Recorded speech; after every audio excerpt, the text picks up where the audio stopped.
Now we're live. It's Beer O'Clock on Real Ale Craft Beer. I'm joined by the wonderful Pete Brown tonight, author of writes some fantastic books out there, from Man Walks Into a Pub to Miracle Brew to Pie Fidelity, Shakespeare's Local, Hops and Glory, The Pub, and The Apple Orchard. Now, Hello Pete, how are you doing? I'm very good. How are you? I'm not too bad, thank you. I remember being in the audience at the City Arms in Cardiff. Oh, must be 6 years ago now. That was probably Shakespeare's Local, wasn't it? I was just going to say, was that sounds like the book. Was it the pub? I can't remember. I just remember you talking about where the horse and cart would have gone right the way down into the back of the pub. I Shakespeare's Local. Yeah. Fantastic. And we're here to talk about your new pub. Your new pub. What a good I wish. So we are going to talk about your book, Beers by Design. Yes. Tell us a little bit about that. There it is. Look at that. So this is for anybody who doesn't know or doesn't know me. I've been a beer writer for about sort of 17 years now, but before that, I worked in advertising. So that was my background. I used to make I used to help make TV ads for big beer brands, like Stella Artois and Heineken. So I've always had an interest in the commercial side of it, and that's how I got into it. That's how I got into beer. It wasn't from the tasting side of things first. That only came in a few years later, and I've always kind of been interested in it. But with craft beer now, the visual side of things has become really important, and I've heard people kind of comparing beer cans to album cover art and things like that. People arguing furiously about whether you exactly. I mean, look at that psychedelic album cover from 1960. But they I mean, people arguing about the can's not important. It's what's inside that counts. It's not what's on the can. And other people going, well, I collect them and all this kind of stuff. And to be honest, I've been thinking about it for a while. And to be totally honest with you, in March, when everything went a bit weird, I'd been talking to Camera, the Campaign for Real Ale. I got a new publishing director, and I'd been talking to him about book ideas, and he phoned me up and said, I wonder if you've got an idea. He said all Camera's books for this year that we got slated all involve traveling to pubs and visiting pubs in order to write them, and that's not going to happen anymore. He says, have you got an idea for a book that you can turn around quickly and write without leaving your house? And I said, yeah, totally. And he said, what is it? And I went, a book about beer label design. And he went, really? And I said, yeah. I've been thinking about it for ages. And he went, oh, okay. Can you send me some proposal on it? And I went, yeah. So I was typing like a bastard, getting this thing down. That was it really. And we wanted to get it out ready for Christmas because it's it's a beautiful book to look at. It's full of pictures of gorgeous cans and kind of original artwork from people and stuff like that. This kind of thing with Camden and stuff. And brilliant. And we thought it'd be a good Christmas present for anyone who's into beer, really. And I've always kind of written books for that classic thing where they're difficult to buy for dad or uncle who's got everything. It's like, what on earth am I going to get him this year? Absolutely. And so it's a very cynical commercial decision as well as a deep-rooted, abiding passion. So when did it? And this talking about your book now. The link, by the way, I'll be talking about this all evening. The link for the book is in the description box of the video. If anybody wants to purchase the book, it makes a great Christmas present. When did it become? And I've always wondered this. When did the breweries realise that the marketing on their packaging was so important? When did the light bulb moment come on for breweries? It's a really interesting one, and I traced that story through the book, and because I hadn't really thought about it before. And you have to go back to the 1870s when before that beer wasn't labelled that much. It didn't get in bottles that much. and most of the pubs that you went into in the late 19th century would be owned by the brewery.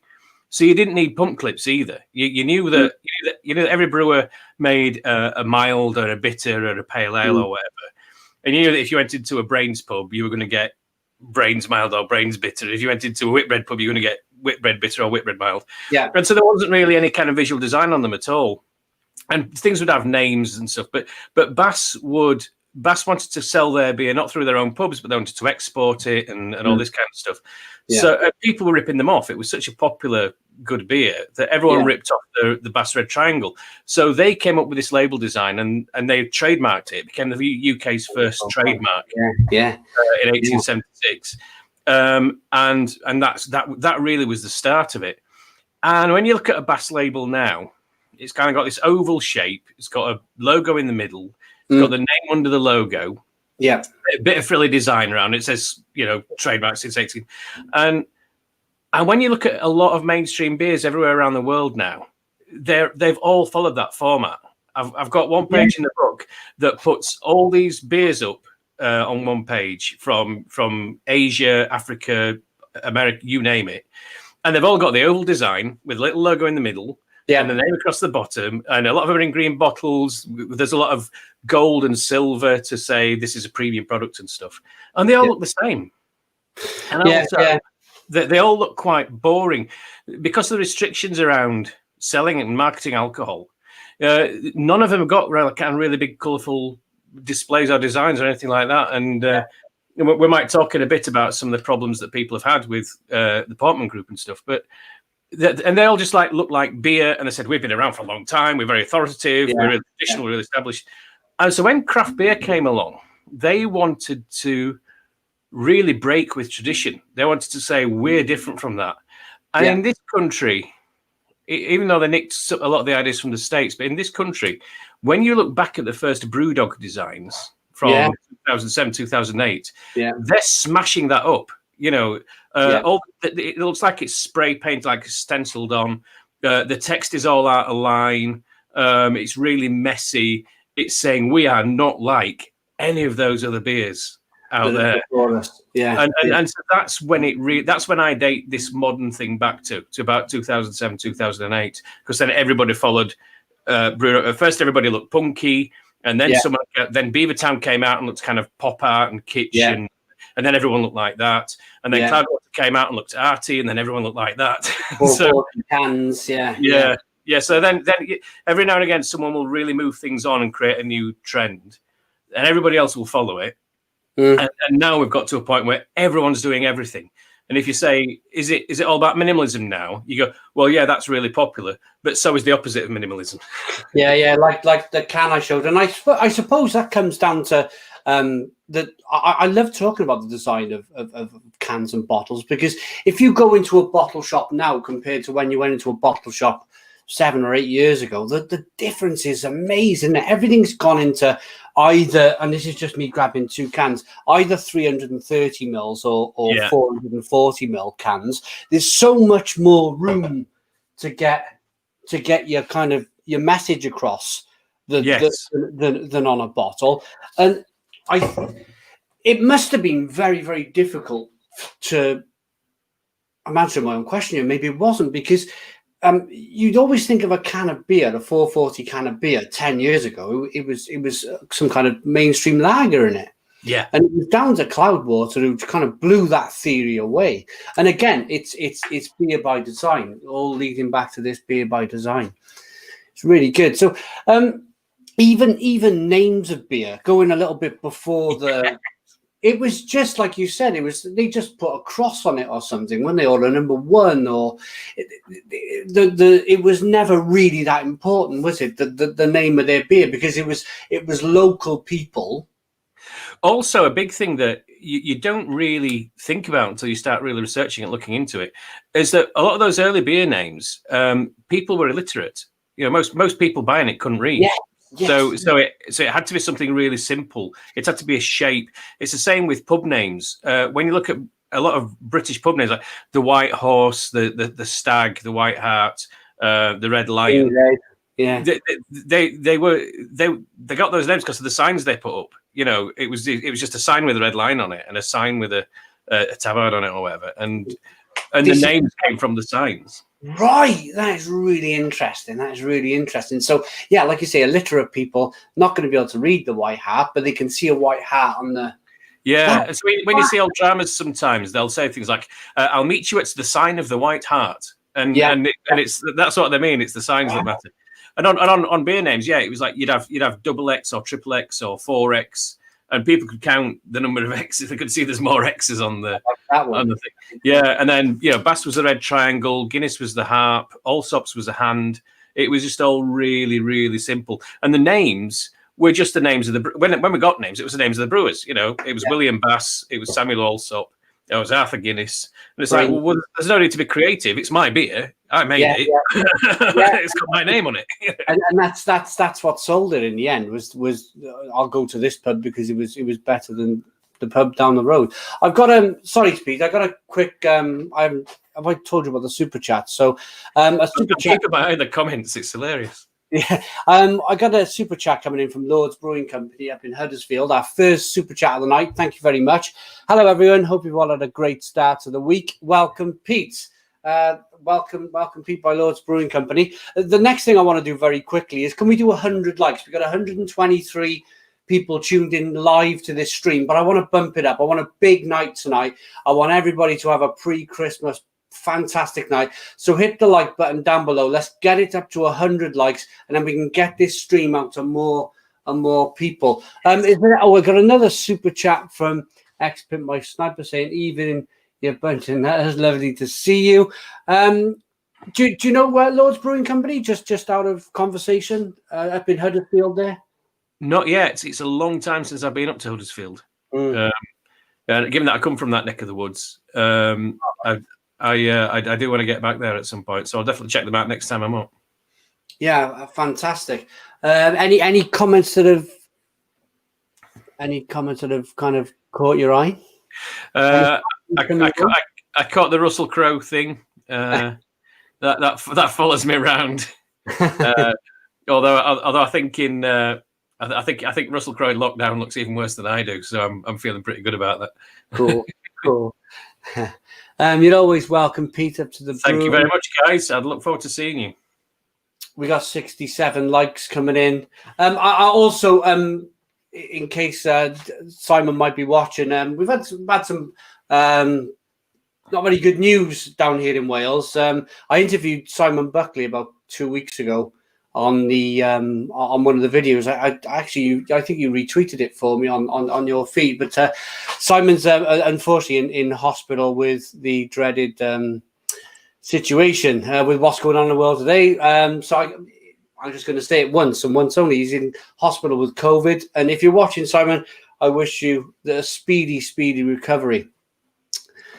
And the other news for today, just to cover up a little bit of news, is that brains have been put up for sale.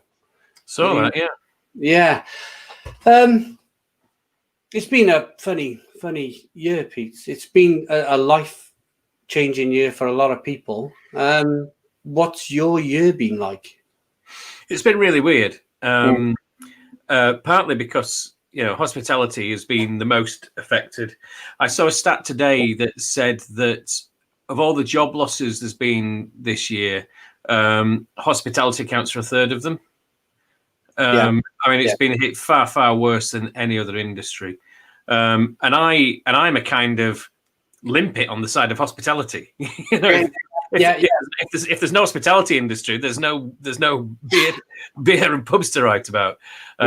So my work dried up instantly in March, like literally from one day to the next. Every regular columns that I've been writing for 10 years, new commissions that I had, everything just went. And I was on top of that, I have hypertension and I'm overweight, and my wife has really bad asthma and onset COPD. So we were both screening. We basically didn't leave the screening shielding. We basically didn't leave the house from the 29th of Feb for her, and about the 9th of March for me. We didn't leave the house until the 25th of June. So It was really, really. I mean, it wasn't the worst thing. You know, we're lucky that we bought a house years and years ago, back when you could still buy a house for a reasonable amount of money. So we had enough rooms so that we could go and kind of spend some time together, be apart when we needed to be. But we set up. This is actually my second book since March, and we worked on these books together to try and earn some money, but also to give us something to do, and kind of put some structure into these endless days that were all the same, you know. And it's worked out really well. Fantastic. A lot of nice comments coming your way, Lord's Brewing Company. That sucks, Pete. Bless you, mate. James says, hello, Pete. Probably a lot of people who are watching tonight very much aware of your work. How have you been emotionally with it all? I've been going from 1 minute like really, really angry to the next minute, of course, because we're in the hospitality industry.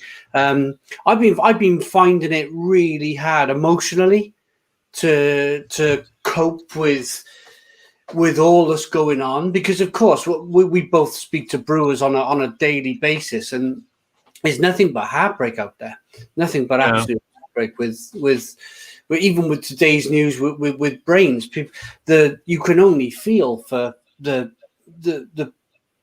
bartenders and everything else, you know, that comes our way, the bottle designers talking about the design of beer, everything from the smallest things right the way to the top is just it's incredible. It's absolutely incredible. It's been tough, and it's been up and down. You know, you have good days and bad days. And I wake up some days and I simply can't do anything. I come and sit in this chair and I just sit there all day in my pants, just kind of like scrolling. Doom scrolling is my word of 2020. You know, doing that. And other days where you just kind of think, you know, I mean, from a selfish point of view, other days where you go. You know, one day there'll be aspects of this that we'll miss. You know, this kind of total lack of structure to your time, nowhere to be, nothing that you got to go and see and stuff. And I want to kind of make sure that I've made the most of it when we're in this period. But talking about the industry rather than just me selfishly, I mean, like I said, it's been the worst hit of any industry. And it's been the most unfairly hit of any industry. You know, there's absolutely no scientific rationale whatsoever behind singling pubs out. And treating them more harshly than anybody else. I borrowed your pie graph that you put up on Twitter. I borrowed that and put it, and I printed it off, and I showed everybody on the live feed one night. I'll get to that in a moment, because we got one from America. Joe Biden's dentures $5. Cheers, Pete. Welcome to the Stone Crow. Looking forward to hearing what you have to say. Always great to learn more about beer. We got guests all over the world. A quick one. It is, yeah. It's so a quick one, and that always kind of really boosts the stream. Is where are you from and what are you drinking? If you can comment below, where are you all from and what are you all drinking? And me and Pete will try and keep up with where you're all from tonight and what are you drinking? What are you drinking tonight, Pete? I'm drinking a Belgian beer. I always come back to Belgian beer. It's like a first. Yeah, it's like when you play a favorite ever album, a really great LP that you absolutely love, and then you get bored of it because you played it too much, and you go off and listen to a load of other stuff, and then you hear it again and you go, oh God, I forgot how good this was. And that's happened to me with Belgian beer so many times. So I'm drinking Troubadour Magma from the Musketeers Brewery, because I'm writing a little piece about it, and also because I love it, and also because I've got a shop just around the corner from me which stocks it, along with a small range of Belgian beers. And it's a Belgian triple IPA hybrid. And the reason I'm writing about it is that about 10 years ago, people in Belgium were like, what about craft beer? What about craft beer? And I'm like, well, Belgian beer is craft beer. It's just old and it's been around for ages, you know. But a lot of Belgians were wanting hoppy American style beers. So you got this kind of Belgian IPA thing where, you know, you just chuck a load of American hops into a Belgian mixed fermentation beer, and it's just like, yeah, well, I'd rather have the IPA and then the Belgian beer, not have the two mixed together. And what these guys did is just found a way of making a beer that's kind of nice and hoppy, but also Belgian, and it doesn't taste like a Frankenstein's monster. It just tastes like a classic Belgian beer that's a bit more bitter than you'd normally get.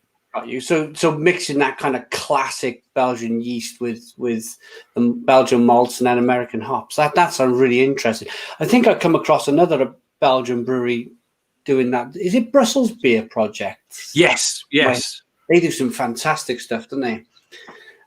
Okay. They think that they think that traditional Belgian styles are really old and boring because they're young and they grew up with them and they want something different. I understand that, but I do disagree with them. They make a great beer though. So we got some comments in from where people are from. Kilmarnock in Scotland, drinking a Brewdog Jackhammer. Cork in Ireland, drinking an Erdinger. Lords is drinking a cranberry pale ale, a Roy cranberry pale ale in Huddersfield. Sierra Nevada pale ale, beer and booze, Old Speckle then. We got one here from Laura MC. Whereabouts in Barnsley is Pete from? My other half grew up in Goldthorpe. Yeah, I'm from Mapplewell, which is the other side. But good old fashioned pit village, which is now a bit of a craft beer hotspot.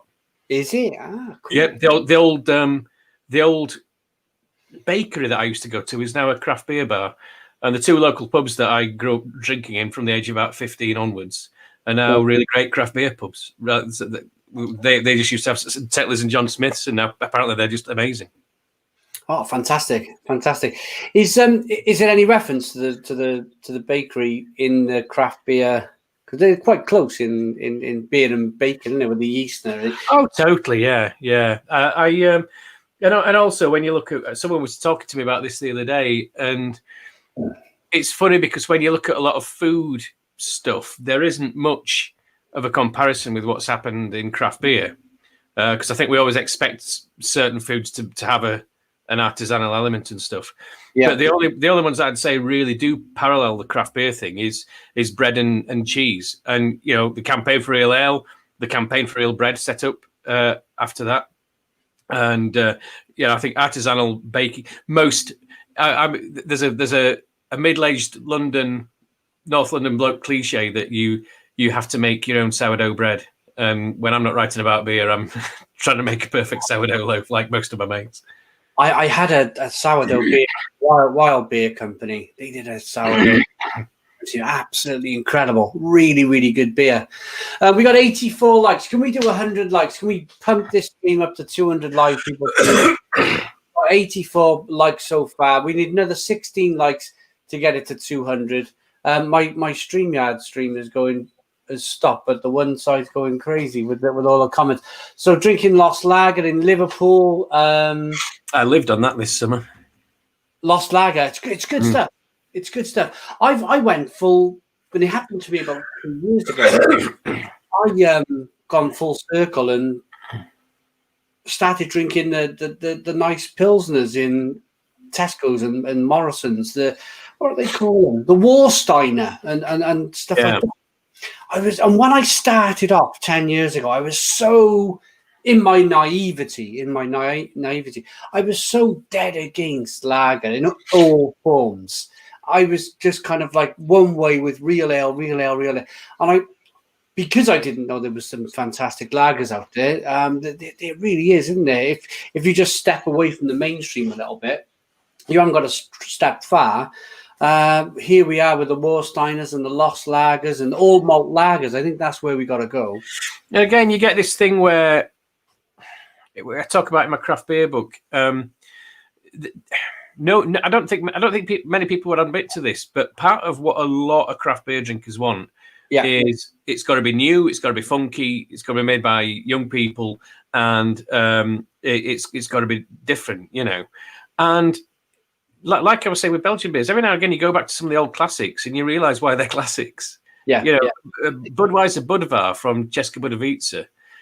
Drinking that beer from the maturation tank in the cellar, 300 feet below ground, where it's been sitting in that tank for 90 days, is one of my top 3 beer experiences of my life.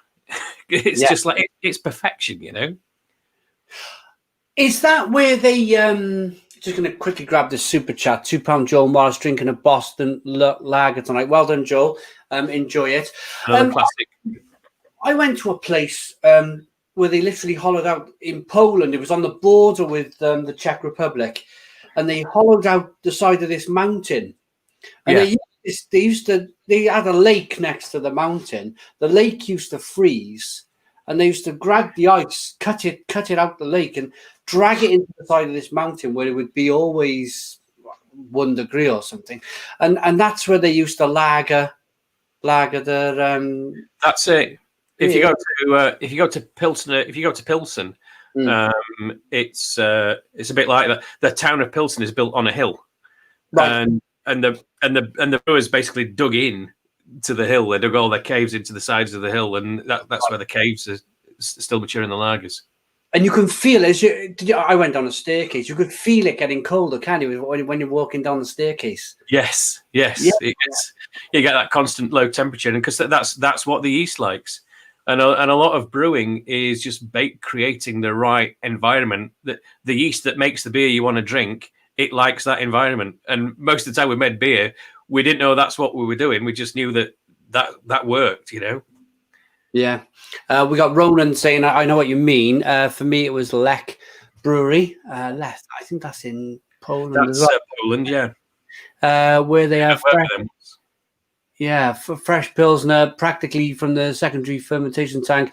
It was the most beautiful experience. A euro a pint or something too, which is really, really good. Really good.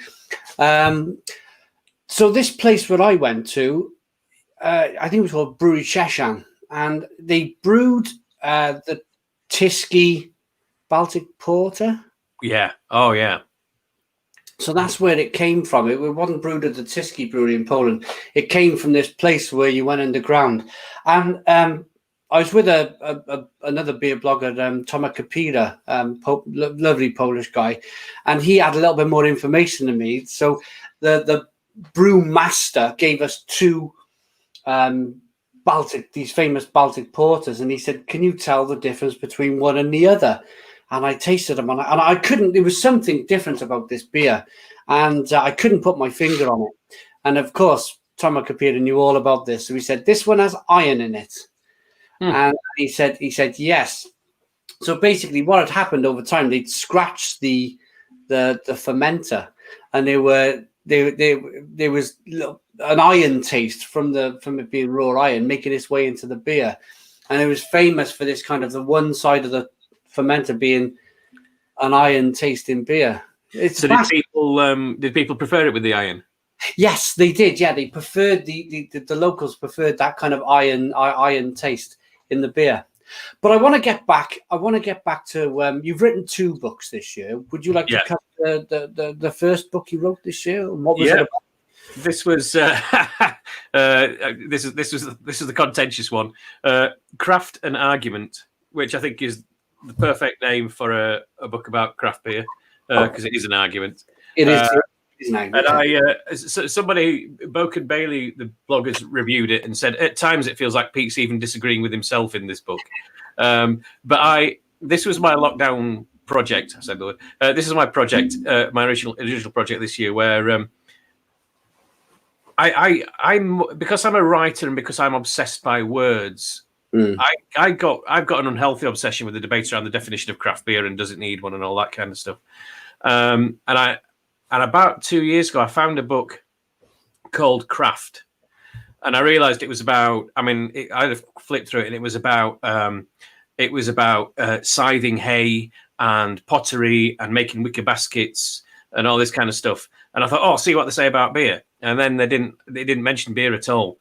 And so I thought, oh, you bastards, why do you miss beer out of this? And then I read the book and I thought, I see why you're missing beer out of this. It's because craft beer is not like other craft at all. We talk about completely different things when we talk about craft than if you talk about any other craft. And so the book, it demolishes all the definitions of craft beer. Yeah. It argues that you will never, ever come up with a measurable definition of craft beer because it's impossible. No. And then it goes, so should we just drop the term? Should we get rid of it? And I see someone in the comments saying that very point. And And I said, no, because we shouldn't get rid of it, because to millions of people around the world, it means something. So we can't say it's a meaningless term. If 13 million people in the UK say they're drinking craft beer, good luck turning around to 13 million people going, you're all wrong. You're not, because there's no such thing. So then what most of the book is me going and exploring this bigger notion of craft from the arts and crafts movement in the middle of the book does hardly talks about beer at all. It's about glass blowing. It's about furniture making. It's about the nature of work and the satisfaction and the dignity of work and having autonomy at work and control over the product of your own labor and all these big ideas. It gets quite philosophical. Yeah. And then at the end it says, right then, so having learned about craft from that perspective, if we come back to beer now, you get quite a different idea about what craft beer is all about. And it's much more it's nothing to do with whether the brewer is independent or not. It's all about is the brewer proud? Is the brewer the person making the decisions? Are they doing it? Are they doing it because they want to make the best beer possible, or is it all just a commercial thing, or are they just following fashion? And are they actually any good? You know, are they good at what they do? So yeah, it doesn't give you a definition of craft beer, but it's an entertaining journey. Hopefully, I'm looking at the comments. So we self-published this book because I've never. It's too niche a subject for my usual publishers. To be bothered with, and I knew it was going to be self-published, and we did it as a project to learn how to do self-publishing. So it's available on Amazon. It's available on any Amazon service around the world. Yeah, which was worth doing, and it's available as a print-on-demand book and as a ebook. Sorry, my wife comes in from work. And she comes in. I was trying to be inconspicuous. She comes in late from work. She works in a pharmacy. So Mel's been continuous. She just got in, still got my hat on. She literally works. Enjoy. Thank you. Have you warmed it up? It's not a microwave plate. Put it on another plate then. No, sorry, Pete. Sorry. So Mel's the hero. She's been working in the pharmacy through this whole thing. Being spat at and all this. God. It's just awful because just people still wanting medicines and people don't understand and people don't like to queue outside when it's raining, and so it's a general day off, full time. Yeah, well, she deserves a medal. She does Friday nights for me. Stone Crow. I'm gonna if you could, I'll ask a question, or maybe is there any questions we want to talk about with this book? Because I want to run out and get another beer. Can I see if there's? Well, I'm just going to answer some of the questions about availability. Right. Okay, and I'll go and grab a beer. I'll keep an eye on the chat for any other questions while they come in. So the craft book is available on Amazon everywhere as an ebook or a print-on-demand book. The design book is published by Camera, and it's Camera Bookshop and Amazon in the UK, but they're still trying to work out an effective way of selling that outside the UK because it costs more to ship books to the States at the moment than it would we'd lose money on it. So that it will be available in the States. It is available if you can access Amazon UK. And we're working on exports as fast as we can. So check if you direct any inquiries about the design one to Camera, that would be great. Any of my other books are on Amazon.com and Amazon UK. My Pie Fidelity book, Defending British Food, that was the last one I wrote before these two, arguing that fish and chips and Sunday roast and things like that are worth defending. Glad we've fried Aidan's brain. That's good. I always like to do that. That was my intention with the craft book. When I originally started, I wanted to just annoy and confuse people, but people actually like it as well. What's my favorite beer? I don't have one, but when I'm asked for a recommendation for a beer, perfect example. I don't have a favorite beer, but someone asked me once. I'm taking my 18-year-old nephew for his first legal drink for his birthday. If I want to tutor him in the ways of righteousness around great beer, what should his first legal beer be? And it was a question on Twitter, actually. And me and nearly everybody else said Sierra Nevada Pale Ale. because it's in the middle there, and everything else kind of comes off it and relates to it in some way. My first American craft beer, that, and it fantastic. I got a super chat. It's 7 to 10 craft beers a week. Alcoholic? No, I don't think so. Not at all. Depends on the ABV, mine. But I got a good one from Joe Biden's Dentures in Ohio, USA. Pete, I know it's a big question, but what is your personal definition of craft? Well, it's about 60,000 words long, so I don't have time to. No, but what I argue in the book is when people want a definition, they want it so that you can measure it. Right. So that I can hold two bottles up and say there's a definition where I can say this one is craft and this one isn't craft because I can tick it against these boxes. Yeah. And in that sense, there isn't a definition of craft, and there can't be. Not one that works. I mean, there is one in America, but it's not fit for purpose. But because a lot of the things that make it craft, you can't actually measure them. You know, you can't measure the motivation of a brewer. You can't measure the dedication and passion that goes into it and stuff. And so what I do instead in the book is I come up with 4 kind of principles. As I said, they're not measurable. It's not a definition. It's like you would expect a craft brewer to be this, and this. And if they are, then it's probably craft. My definition of craft would be when the brewer wakes up in the morning, is he really, is he looking, not overly looking, nobody really looks forward to going to work, do they? But is he looking forward to his day's work when he's come up with this idea and he's excited to go and do it? And that's where I see craft. That's a massive part of it. Yeah, like if you're doing the same 4 beers every single week for 20 years, that's probably where the brewer either needs a change or it's not craft. So a lot of the whole idea of craft, because until the Industrial Revolution, there was no such thing as craft. I mean, there was things that we'd now call craft, but back then they didn't call it craft because it was just the way that things were made. And it was only when you start getting industrialization and factories and division of labor that was different. That suddenly there's this other way of doing things that's handcrafted and handmade and artisanal and stuff. And the arts and crafts movement 120 years ago said we need to give dignity back to workers so that they're making a product from start to finish. So when it's finished, it's theirs. It's got their individual stamp on it. You might have 2 blokes making chairs in a workshop, and this guy's chairs look different from this guy's chairs, and that kind of thing. And when I brought that back to beer, there's a lot of craft brewers I know who used to work in IT or finance, and they left those jobs because all they were doing was staring at screens all day, calculating stuff on spreadsheets. And although a lot of them were making good money, they were just dying inside. There was no stimulation, no motivation.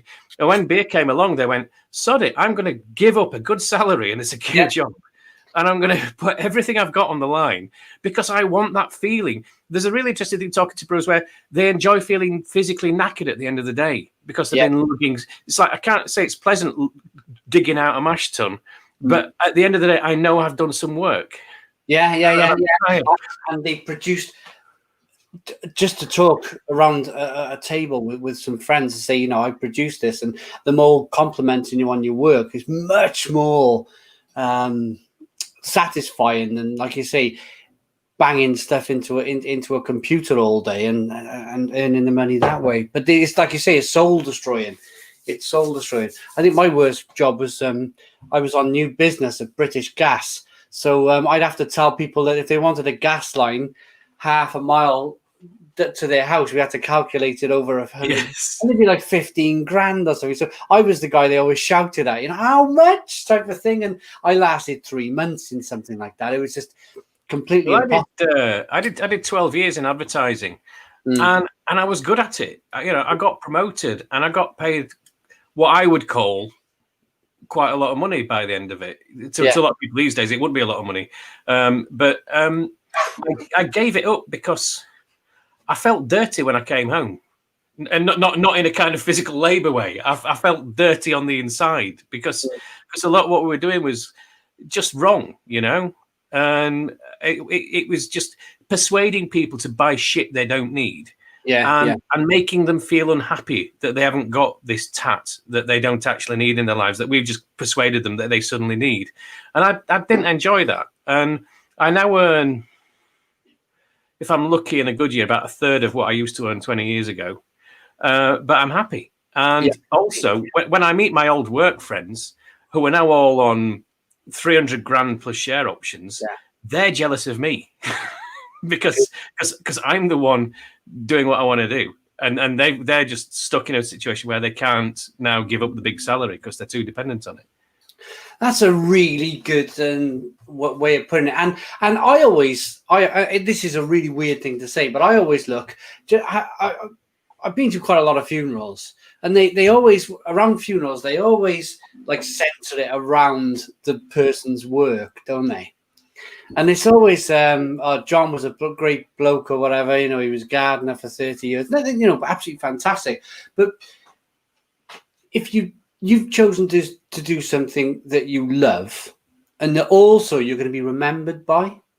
So Pete Brown, author of all of these fantastic books, and it kind of like goes beyond the grave then, doesn't it? Whereas a data in whatever they call it, just work on a computer all day, you're quickly replaced or forgotten type of thing. Oh, yeah. Sorry, go on.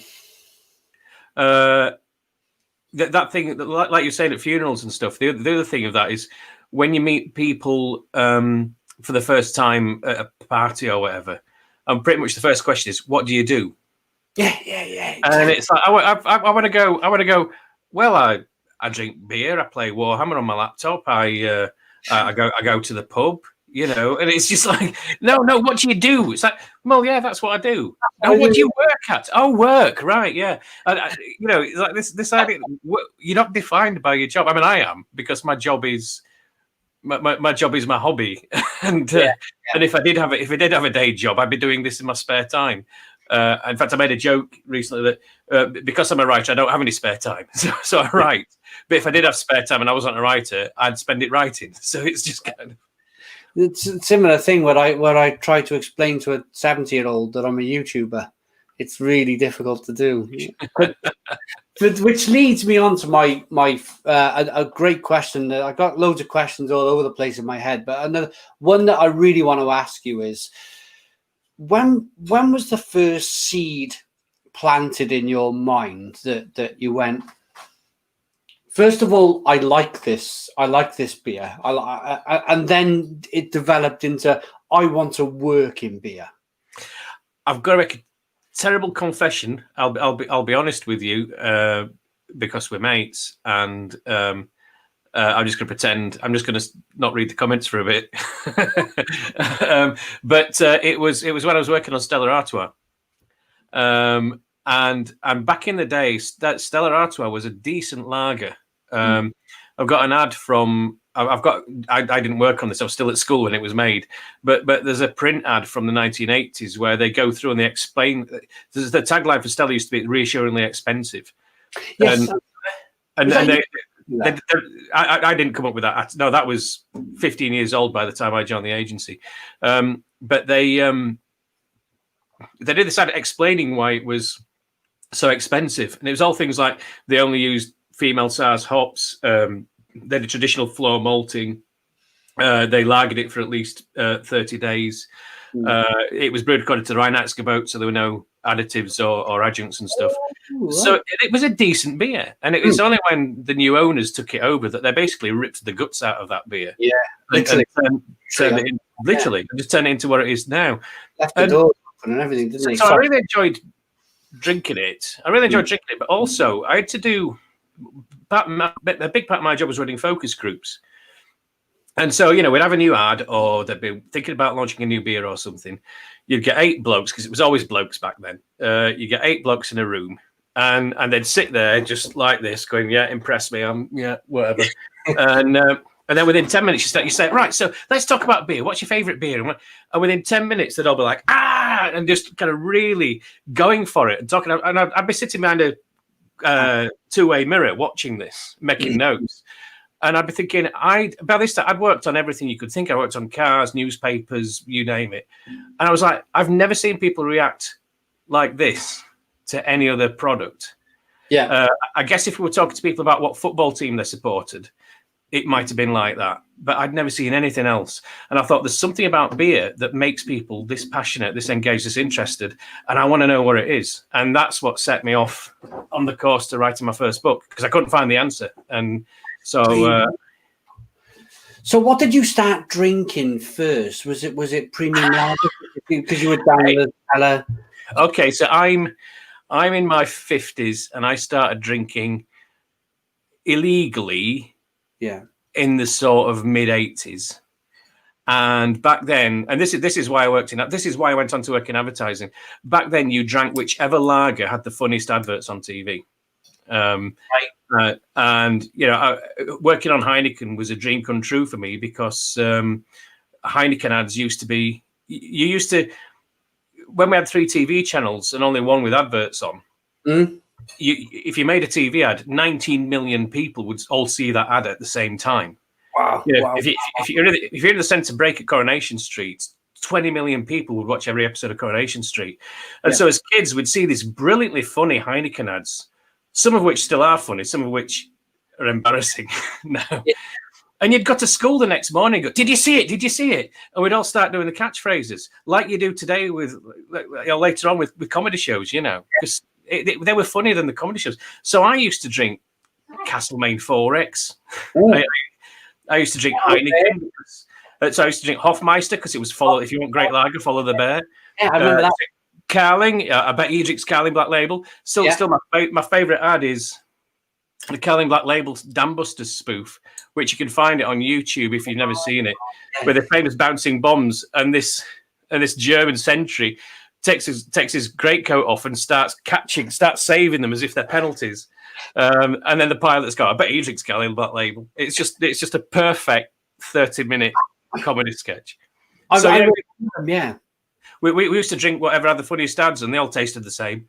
And it was about, I was in my very late 20s before I started tasting beer and going, actually, there's a bit more to it than all this lager that tastes the same. Similar for me, 30 years of age, I started my YouTube journey, and I thought I'm going to start it with beer, and I'm going to learn with people along the way. So I started. One of the first beers I had was Courage Best, and I didn't know what I was doing, and I didn't know what I was tasting, and the journey began. Began. You can never get off it, can you, Pete? You can never. Once you start identifying styles, and you'll never be able to get off the magic roundabout once you get on it. I don't think. No. One of the formative beers for me. There was I think I'm gonna. This is technically this is probably wrong, but I'm going to say that there's a beer called Pete's Wicked Ale, which was a really early American craft beer. So it was the first time I tasted. Real ale. Real ale to us was kind of it was nice. It was gorgeous, but it was quite flat, and it was served warmer, and it wasn't carbonated. And Oddbins started selling this Pete's Wicked Ale, which looked a bit funky because it had American designs.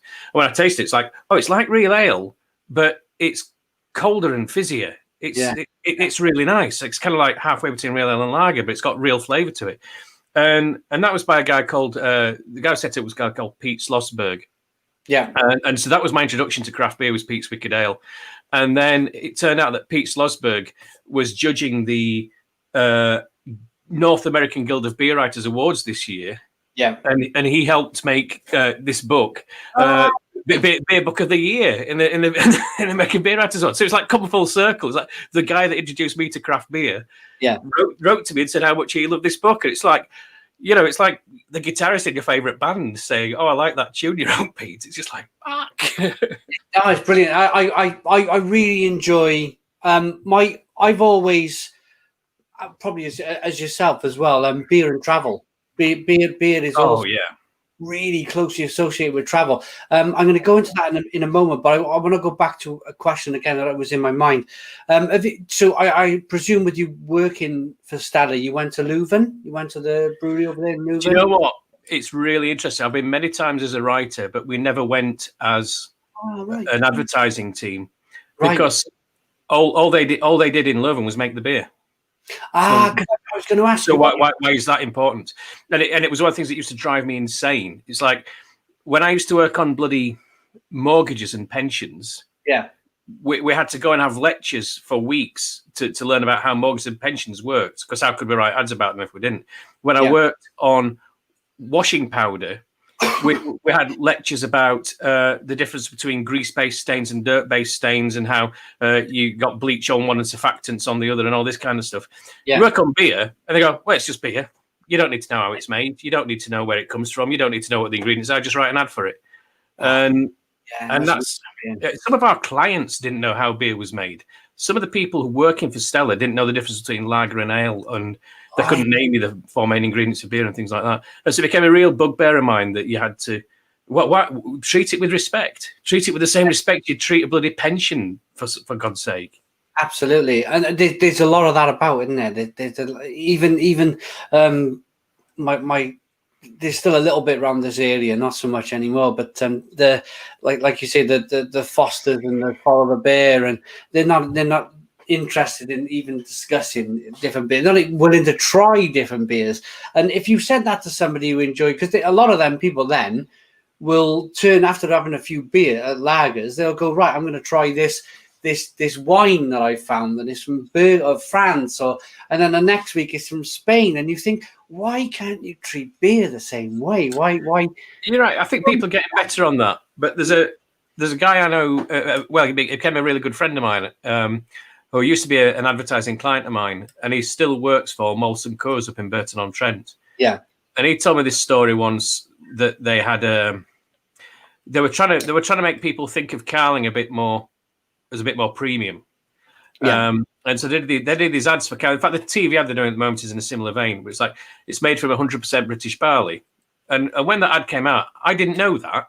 I thought, oh, fair enough. I didn't realise that an everyday brand like Carling uses 100% British barley. That's really good. And they did one of those focus groups with hardcore Carling drinkers. Yeah. And they said, oh, what are you putting grass in my beer for? Can't you go back and make it out of chemicals like you always used to? No, it was always made with barley. That's what beer's made out of. People didn't like it. It comes out of a factory. Don't want to think about what's in it. It's amazing. But so Leuven, what a fascinating place with the Stella Brewery. They literally, when I went there about 5 years ago, they just left the doors open on most of the old plant to be robbed out, if you like they used to rob stone. They just left the doors and everything was completely robbed out, windows smashed, and they built this new brewery along the way. But they kept hold of the Stella Artois was a Christmas beer, wasn't it? Originally, yeah. It was meant to be brewed once. That's it. They set us down in front of a video, so we watched, and they were always stuck with me. Stella means star. It was launched at Christmas. It was only meant to be brewed once, and it was so popular that the Horn Brewery changed the whole name of this one-off beer to Stella Artois, which is a fascinating story. So you've been since to the... Yeah. Great town. It's just... I just love Leuven. Yeah, a lot of it's parks now. So they've knocked down a lot of the old brewery. They've turned it into outdoor space, parks, and you see kids running around, and fascinating place. But they kept the first, they call it vessel number 1, where the first. Yeah. They preserved that one building, which is a really fascinating place. I'm going to grab some comments, and then I got a really. Yeah, so we've been banging on, haven't we? The comments, I can just see them going up and up and up. Yeah, has any caught your eye, Pete, that you wanted to answer? But let's scroll back. My favourite Belgian beer. I reckon that is. It's a close call between Westmalle Triple and St Bernardus 12, both of which are on my Christmas menu. Yeah. I got a good one for you, right off the top of my head. What beer do you enjoy while you're cooking your Christmas dinner? I always get a special one when I'm cooking my Christmas Me dinner. too. Yeah, And yeah. I was on a call with a lot of beer writers last week, and a lot of people will any great beer that they find through the year, they'll make sure they keep a can for Christmas Day. Yeah, And yeah. so it's always what's special and what I've been looking forward to. Last year was my best ever, because last October 19 I got to go to California for the first time. I spent some time with Lagunitas, and Oh, then got to go to Russian River, and so I came back with.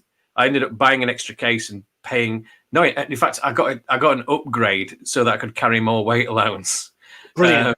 To bring back some bottles of Pliny the Elder, and so I saved them. And while I was, because I do cook Christmas dinner every year, and so when I got the turkey and I was enjoying some Pliny the Elder, knowing that you just can't get it for love nor money in this country, and just and it was my last cans. And there's that lovely thing when you've been saving something for so long, and you think, this is what I've been saving it for, and it tastes all much better for it.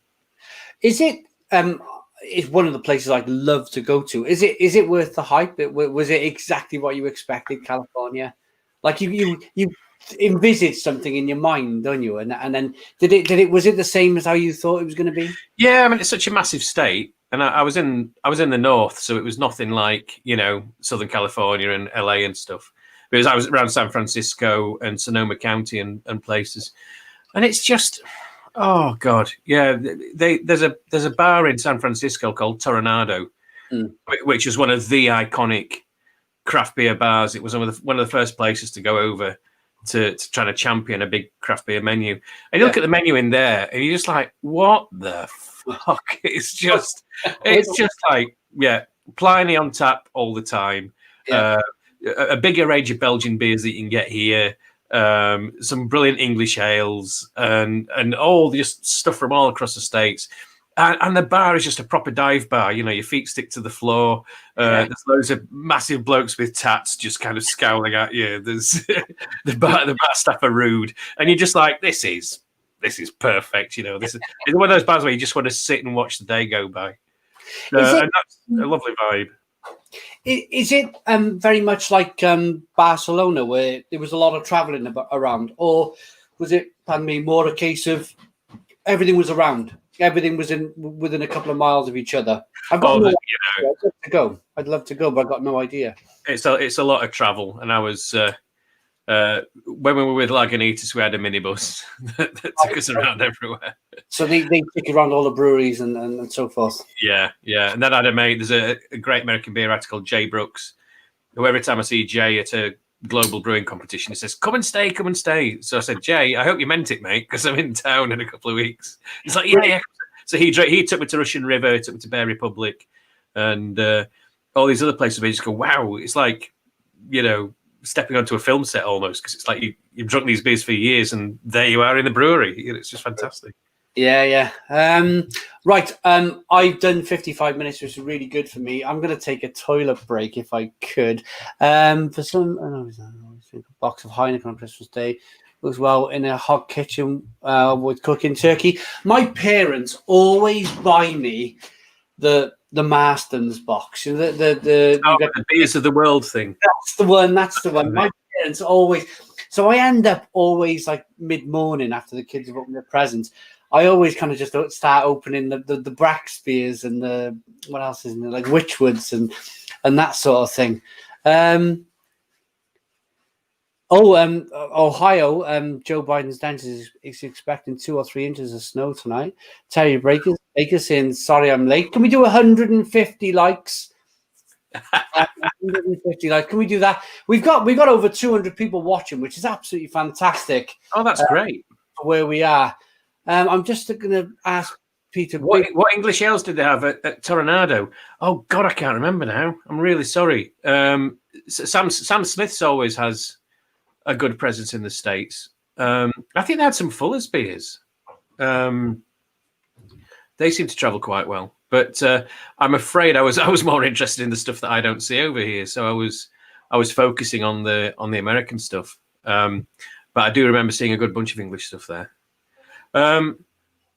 which beer using all British hops would you say has knocked your socks off? That's a good question.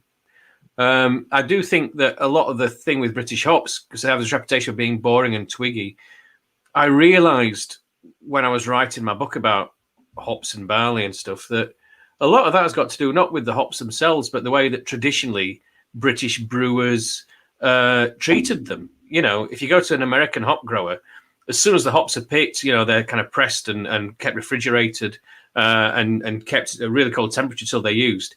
You find a lot of old traditional British brewers, and they're just sitting there in open sacks going stale. So Goldings and Fuggles are fantastic hops. And I would say that there's a brewery in East London, actually walking distance from my house, which I'm very lucky about, 5 Points, who are a modern craft brewery who decided to go back and re-explore traditional British hops. And they found a new hop grower, which is a very rare thing because most people are getting out of the business these days. And this guy who's kind of really using sort of American influence techniques, growing Fuggles and Goldings. And so they made 5 Points Best, which is just available on cask. And it's like the least trendy beer style in Britain, an old best bitter, made with some of the least trendy hops in Fuggles and Goldings. And it is astonishing. It's a real testament to the fact that you can brew a great beer with traditional ingredients. You just got to treat them right. The Americans love our style of beer, don't they? They love our kind of cask ale, how we serve it over here. They got a real fondness for it, don't they? I've got a really, really interesting. I've done my toilet break, so I can ask you this really interesting question. I think it's going to be a really big topic because it's where we are in the world today, and I put a lot of thought into this. I once met John Keeling, head brewer of Fuller's. I think he still has a part to play in Fuller's. Yeah. At the moment, he's still there. Lovely guy. But this was back in 2012. I was at the Great Welsh Beer and Cider Festival with Arthur Daly, and I was judging with John Keeling, and I still consider myself fresh with beer then. I didn't know an awful lot. YouTube was a learning curve for me, and people are still teaching me now on the channel. But I always remember John Keeling. We were standing there having a beer together, and there was people on stage really talking about hops and the change, and we're going to top all the old giants and whatnot. And he turned to me and he said, "We've been here before. We've been here before. There's always been a changing of the guard." And I didn't understand. I didn't understand what he was talking about, to be honest. But as a beer historian, so back in the 1918, so how I have it in my mind is that when I look at breweries who have come through the late industrial revolution, the late Victorian times. This house is 1879, so towards late Victorian. A lot of breweries popped up, didn't they? So Brains, I had Fergus on last week, Adnams down, total different ends of the country, but the beginnings of their brewery. Who were they replacing, Pete? With their new ideas? Of course, they must have had a new idea to replace the old guy. But who were they? They were replacing what we would now call brew pubs. Right. So historically, if you go back far enough, pretty much every pub brewed its own beer. Yes. And obviously, some people's beer was nicer than others. And the people who were the first to invest in new technologies, which really started coming through, well, from the 1600s onward, really, you start to look at things like pale ale malting and using steam power to drive brewery engines, so you could have bigger vessels, so you could make beer more cheaply. And porter brewing, when it took off in London in like the 1740s, when porter was like the really big style. Brewers like Whitbread and Barclay Perkins and people they grew so quickly and became big that they could sell, pubs could buy beer from a brewer like that more cheaper than they could make it themselves. And so a lot of pubs just kind of jacked in the brewing side. And that's when you first start to get these brewers, which around the late 18th century, when you start to get these name brewers. The old like Bass, Worthington, Guinness, all started then.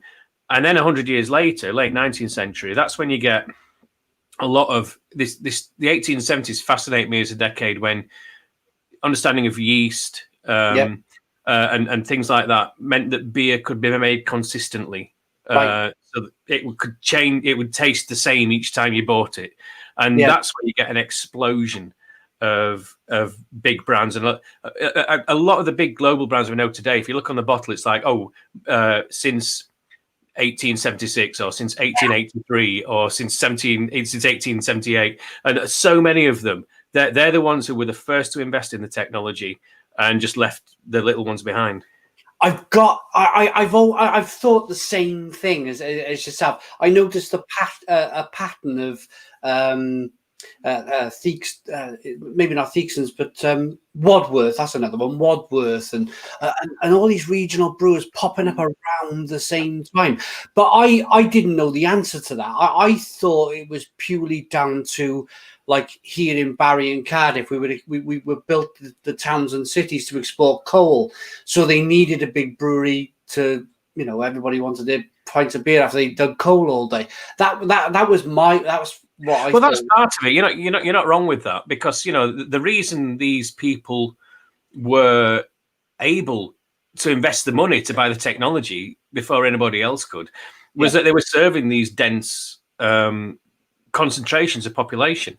So you had this point where there was a massive influx of people from the countryside into cities, and the cities grew beyond any imagining. So if you're sitting there in the middle of Cardiff or the middle of London, serving like a local sleepy kind of suburb, and suddenly you've got these massive factories, all with blokes coming out in their hundreds, and they've been working in furnaces and all this kind of stuff, and they're parched, and they just come into the pub and they've just been given a paycheck and they just neck it.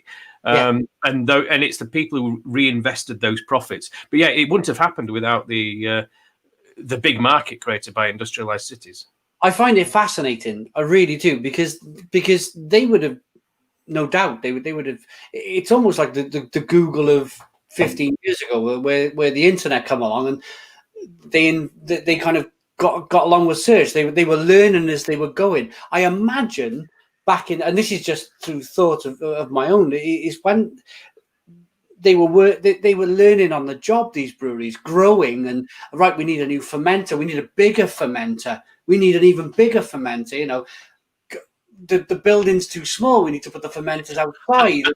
Can you imagine being back in that where the cities grew and then the breweries grew with it? Learning on the job. This is one of the main things that so when I wrote my first book, it was going to be mainly about modern days, and it's when I was going to do one chapter on the history, and then the whole book became the history, because I started learning about stuff. And the big thing I remember was when I first read about porter in the early 19th century, because literally, you're right, they'd build these rooms and they'd put in a new porter fermentation vessel. When they finished the vessel, they would hold dinners inside it before they started using it for fermentation. The biggest one had 200 people sitting inside it. Wow. For a seated dinner before it was put into use. And then the thing that I get asked about most often after I put it in the book is, in 1814, the Mer Brewery in the middle of London, one of these vessels exploded, and it sent a tidal wave of beer through the middle of London and killed 8 people. And it's just, the scale of it was astonishing. Was that the Great Flood? I think Martin Cornell told me about. Yeah, the Great Beer Flood. That was it, the Great Beer Flood. Yeah, I think he told me that in one of the places in Barcelona we were at. I got a couple of super chats come in. One from Terry Baker. Hello all. Sorry, late to the party. Not sure if this is being asked, but what is everyone drinking? Christmas Day, no frills at Joe Brewery for me. And we got another one from Joe Biden's Dangers. Really enjoying the conversation. Cheers. Thank you very much for your support. It is really fantastic. Talking about carrying us through, Pete. On the March 20th, when the week before we were all told please avoid, wasn't we? Remember, please avoid. It seems like a lifetime ago now. And then it went into like Friday. That's it. The pubs are shut. So I did. I did a very teary live feed. This is it, kind of thing. This is it. And what become of that live feed where we all kind of got together in not knowing what was going on, turned into this weekly Really? crow. Yeah. This is how it. Fantastic. There's been a lot of things like that. Really upsetting because I thought the 10 years comes out of it. I mean, you'd rather there was none of this had happened, but there is some good that comes out of it. I hope that this is not the future, mind you. I hope that the virtual pub, as we call it, is not the future, and one day we can go back to normal. And that leads me to the part of the question when I asked about the 1879s. The follow-on part of that question was, are we now living through the next changing of the guard, if you like? I spoke to a brewer the other day, and he said recessions always change, always change the dynamics of life. Some people survive, some people don't, type of thing. Are we? What am I saying? I think the problem we have, and it's just looking at my own children, the problem we have, the problem we're fighting against is technology. My kids are quite happily sit in front of computer games and YouTube and all day long, and they've got no real kind of, like where my parents would maybe take me to the Sully Arms on a Wednesday night for some fish and chips so my dad could have a couple of pints. They really dead set against that because they want to meet their friends online playing Fortnite or whatever. Are we seeing, because what's happened, we're all being locked in a box, if we like, is it hastened it? Is it the pub's decline, if you like? Has it hastened what was going to happen anyway?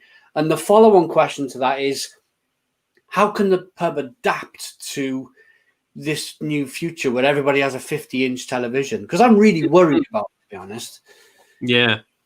I think there's a consensus in the industry, I think, that it has accelerated something that was going to happen anyway. And it's a very controversial subject because there's a lot of people who are hell-bent on preserving pubs, for good reason. But we're simply at a point where we don't need as many as we used to have. And so there is a shakeout, and the pub faces a lot more competition now. Back in the day, if you wanted to get out of your house, the pub was the only place to go, and that was it. And you probably did want to get out of your house because your house was probably 2 rooms that were cold, smelly, damp, with no lighting and no entertainment. So you went to the pub because that's what you did. And now, not only is the home a lot nicer than it was, and that has really accelerated the last 20 years since I've been writing. When I wrote my first book, we have sound like an really old man now, but we didn't have wireless high-speed internet. We didn't have plasma screen tellies. We didn't have Netflix. We didn't have Fortnite, and all those things are alternatives to going to the pub that didn't exist 20 years ago. And if you do go out of the house, when we can go out of the house again, it's not just pubs, it's coffee shops, it's cinemas, some people go to shopping malls for pleasure, which I've never understood. But there's so many alternatives that you can use now. And so there simply isn't room for as many pubs as we used to have. And I get asked all the time. I get asked to appear on radio and stuff to talk about the death of the pub. And that's where I draw the line, because the pub's not going to die. And I can go to a pick of pubs where you can't get a seat. You just oh God, we got here too late again, and it's just and publicans come along all the time who people who just got that gift and that passion for it, and you just look at the way they're doing it, a pub, and you think, I don't know how you do it. This place is just perfect, and there will always be those pubs. And I think 25 years ago, the average British person used to go to the pub once a week. Now the average British person only goes to the pub once a month. Oh no! I know. And when they go, they love it, but it's a special occasion, and they're the people who turn around and go, well, it's a shame that pub's closed. You know, it's like so we'd have to campaign for the pub. We'd have to kind of say to people, remember how brilliant the pub is. At the same time as recognizing that if all you're going to do is open the door and just kind of not clean your lines and not put any promotions or events and just be late, then you're probably not going to survive. I worked in a pub as an 18-year-old when I left the army. I then managed a pub 4 years ago in Cowbridge, which was a fascinating experience. They're always fascinating experiences. But where do you go, Pete? I've always been honest, and I think that's why people tune in. I've gone through a marriage breakup. I've lost fantastic jobs where I thought I was going to be there. You know, your jobs for life, that sort of thing. The place you go to meet the person that you really want to talk to over this, you know, your marriage breakup, which was my dad, was the pub. Pub. We went to the pub and he got me through a tough time in the pub. What happens when these places disappear? Do you invite your dad in and say, well, we're going to go to a separate room and have a conversation about this? And it's so tough. The pub means so much to so many people. And that's the bit that I've got most upset by over the last 9 months. We got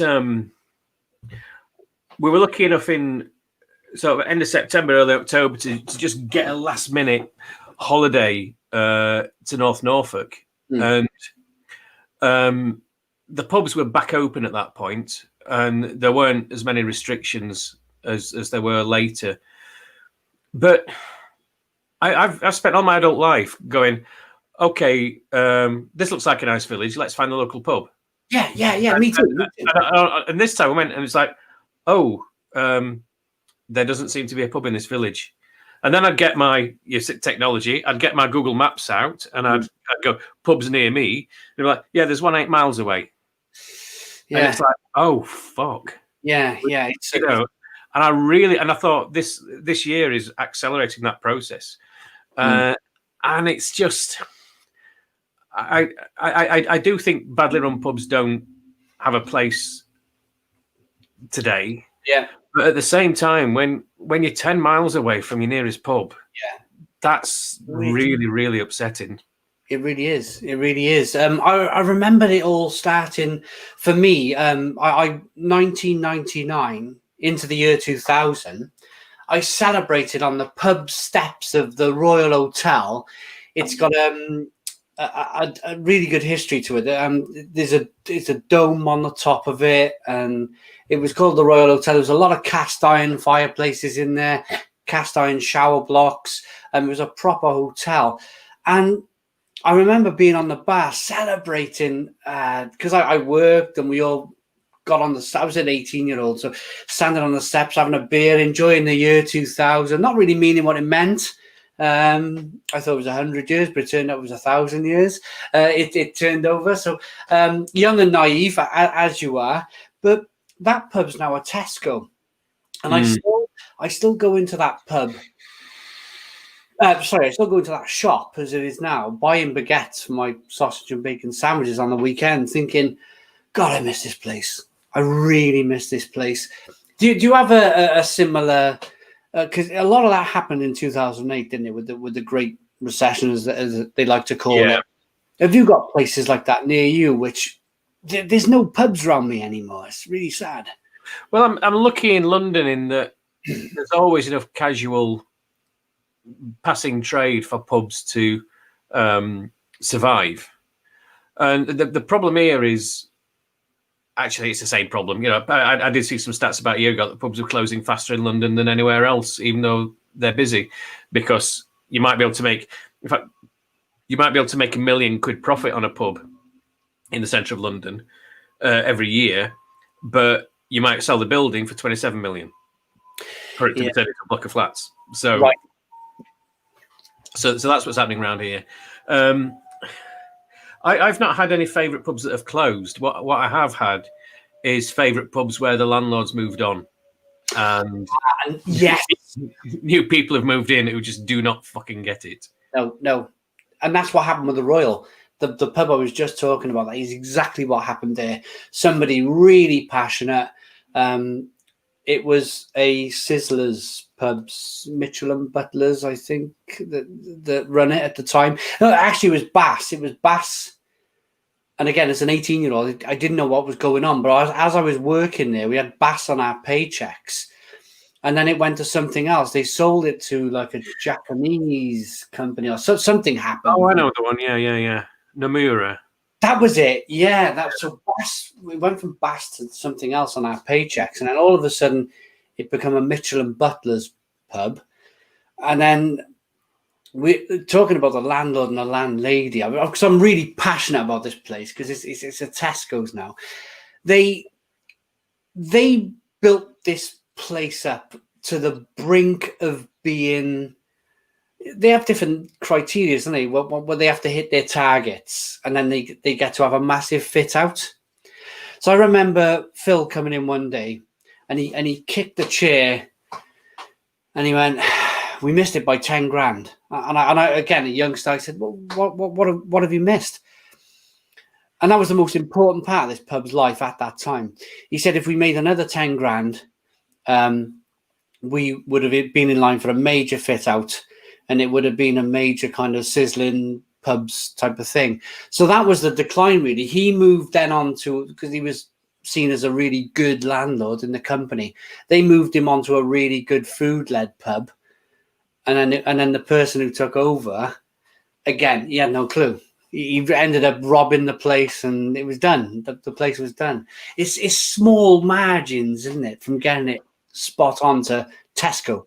Yeah, it really is. And the margin on the trouble is that the margin on beer is pretty slim anyway. Yeah. And this is the downside. There's not a moment when I don't think, how lucky are we to have 2,500 brewers in the UK now, compared to 500 brewers a year, 20 years ago. But the downside of that is that beer consumption is down 10% on what it used to be. The number of pubs has gone down 25%, and the number of brewers has gone up by 500%. So you've got loads more breweries chasing a lot less opportunities to be on the bar. And so beer's getting cheaper and cheaper, and pubs get more competitive. Pubs, well, I was going to say pubs sell beer cheaper, they don't. But the margins are problematic, and it's hard to make money as a wet-led pub, which is why so many pubs are turning to food, because you can make a bigger margin on that. And I'm very glad that you can get a great meal in a pub these days. I've got absolutely nothing against gastropubs or food pubs or whatever you want to call them, but my concern, my sort of heart is with the wet-led pubs. And give me a pack of these and pork scratchings and jobs are good and a few pints. I got a really, really good question from Neil Smith, and then I'm going to go and run and get a beer while Pete's answering. Neil Smith asks, Pete, do you think the post-Brexit future of the UK craft brewing style might be those like Yonder Brewery, who are based in Somerset, foraging brewers that use UK hops, yeast, and local forage fruits, no reliance on US hops? You answer. Is that something which you think is a future? I think it's a really interesting question, because you've got let's say I think that will become more prevalent, more important, definitely, absolutely. But you've always got competing impulses. There's the thing with, because part of my job was looking at social trends and trying to predict how social trends are going to impact markets and stuff. So I do that. I was drift into kind of some of my professional jargon, but there's never just one trend happening at one time. So there's definitely a trend towards local forage stuff. I think Brexit will have an impact on that, because not because so much of what we used to buy came from Europe, and all that's just going to get more expensive. And it's like, well, all this stuff's growing around us. Why don't we explore with that? And that will happen, and that will become more important. But at the same time, people are going. There's always a trend of, well, we want what we can't have.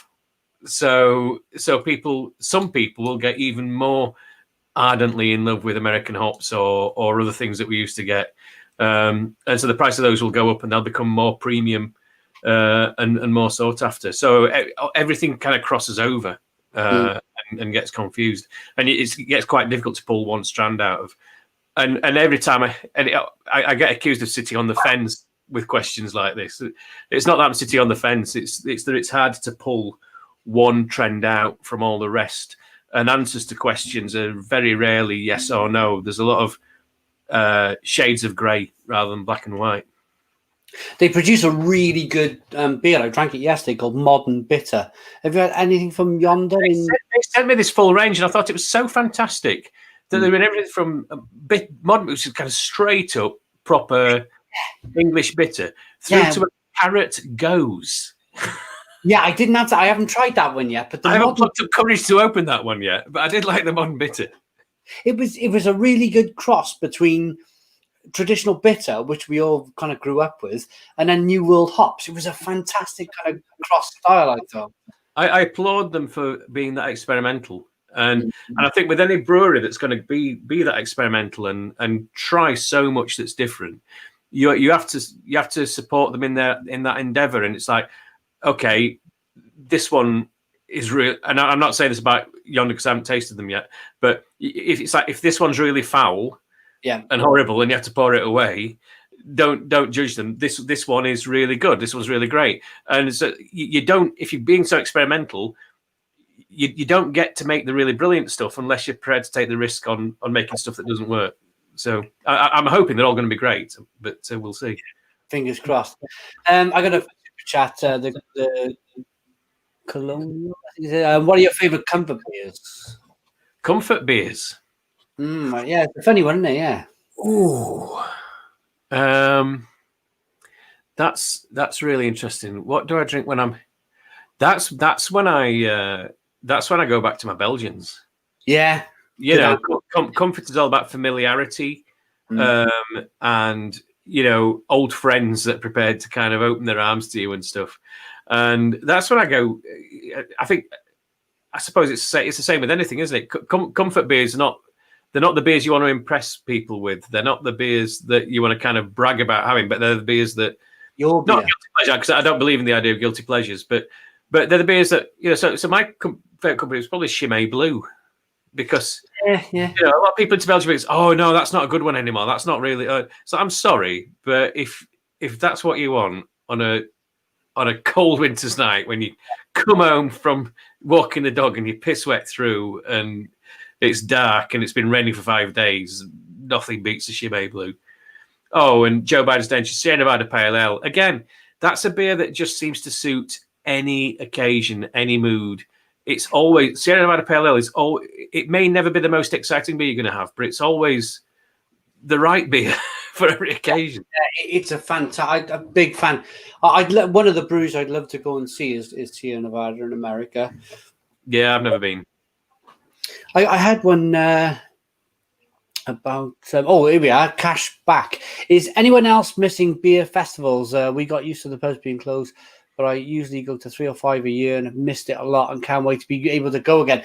My biggest one, and I haven't been for about 4 years, and I wish every year I wish I'd go back, is the Great British Beer Festival. That's the one festival that I really wish that I made. This year I've missed the most. Even though I haven't been for 4 years, it's the biggest festival that I've missed. It's the Great British Beer Festival.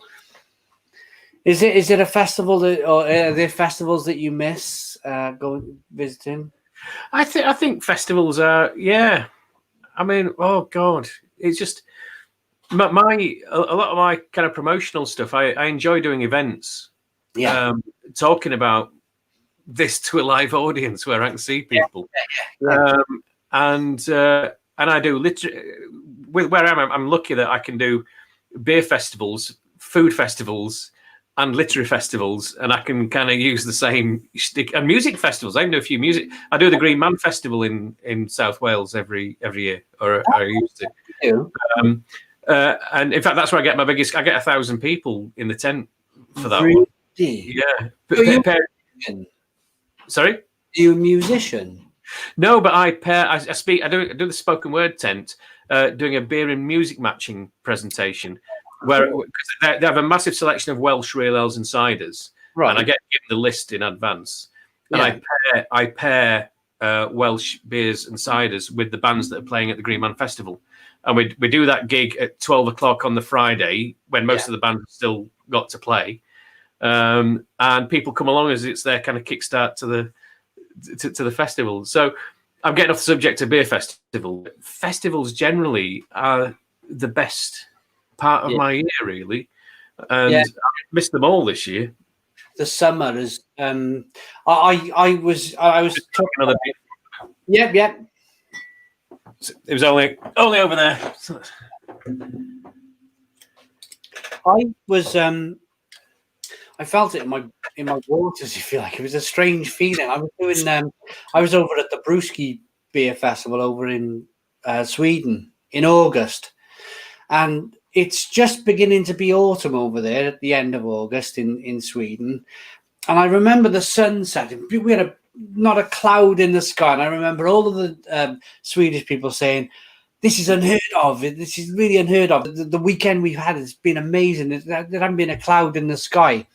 And I remember as it was literally the sun was setting on the festival.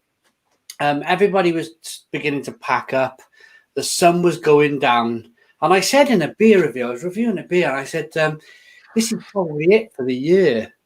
But what I didn't realise was that was it for 18 months at least. I went to a beer festival. Well, I went to CBRX, which is not quite a beer festival. It's more of it's a trade event, isn't it? Yeah. More of a trade event. But there was a bar there, but it's more showcasing brewing equipment and so forth. Were you there this year? Yeah, I was. Yeah, I was. That was pretty much the last time I was out of the house. Me too. Yeah. But I could remember coming back because I brewed with. I shouldn't forget, really, should I?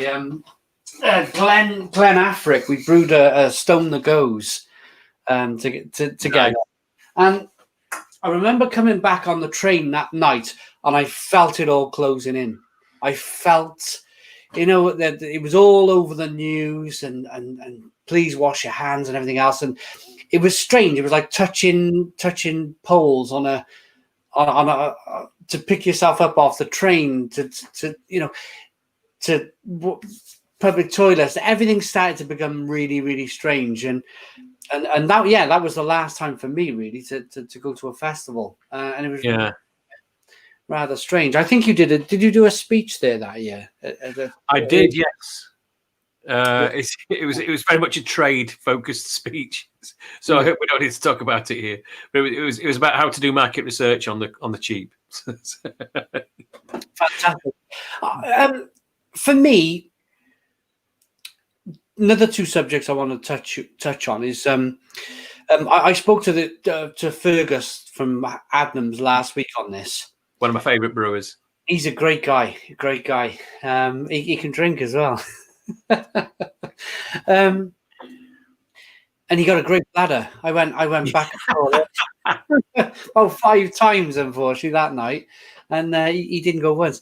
But what I talked about to Fergus was the government seems so out of touch, so out of kilter with what's going on. And I said to him, why isn't there somebody in the industry like yourself or Adrian Turney-Jones or somebody who actually consults the government, works with the government, and they seem to be so far, like they've left all the schools open.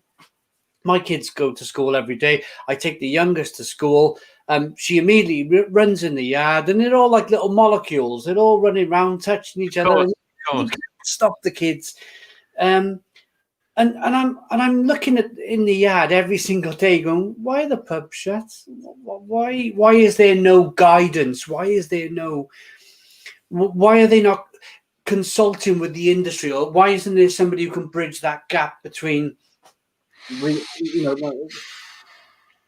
there's somebody in Parliament, an MP that knows their beer, anything. Yeah. I mean, that does go on. There's a lot of that going on, and people are working very hard. I think there's two I think there's two issues. One is that even though on a kind of personal level, everyone in this industry is friendly and people talk to each other. Brewers talk to each other far more than kind of competitors would in any other manufacturing industry. Yeah. It is a very, very friendly, very social industry. If you don't like mixing with people, then you shouldn't be working in beer, basically. Yeah. But having said that, at a corporate level, it gets very political. So you've got quite a lot of different organisations, quite a lot of rival organisations. There's the British Beer and Pub Association, which gets most of its funding from the big brewers, right? The big pub companies. So they're all, whenever they lobby on behalf of the industry, they get accused of ignoring the small brewers, or being in league with the government to kind of crush the competition they're getting from craft brewers and things like that. Yeah. You've got SIBA, who represents the small brewers. Yeah. But then the new craft brewers think that SIBA is the big, horrible corporate guy. So then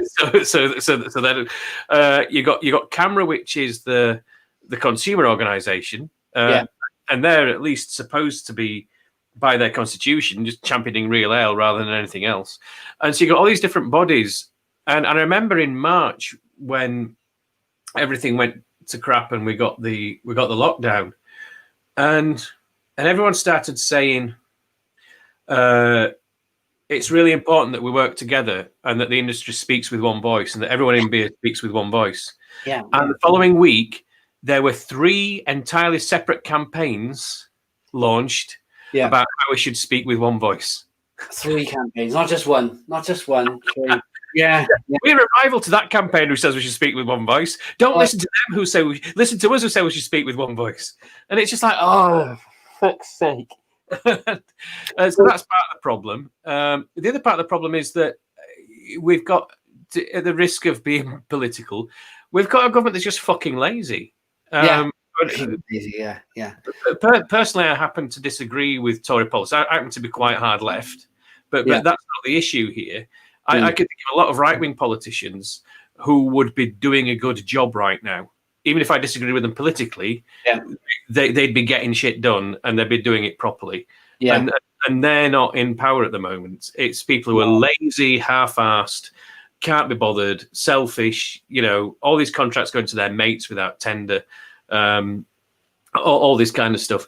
And I've seen a lot of people talk about conspiracy theories about, well, the anti-drink lobby, they're getting in there and they're using this as an excuse to and I don't believe that's true. What I think is happening is that because pubs, there's no scientific evidence that pubs are particularly dangerous for transmission. In fact, all the evidence points to pubs being one of the most closely regulated environments ever.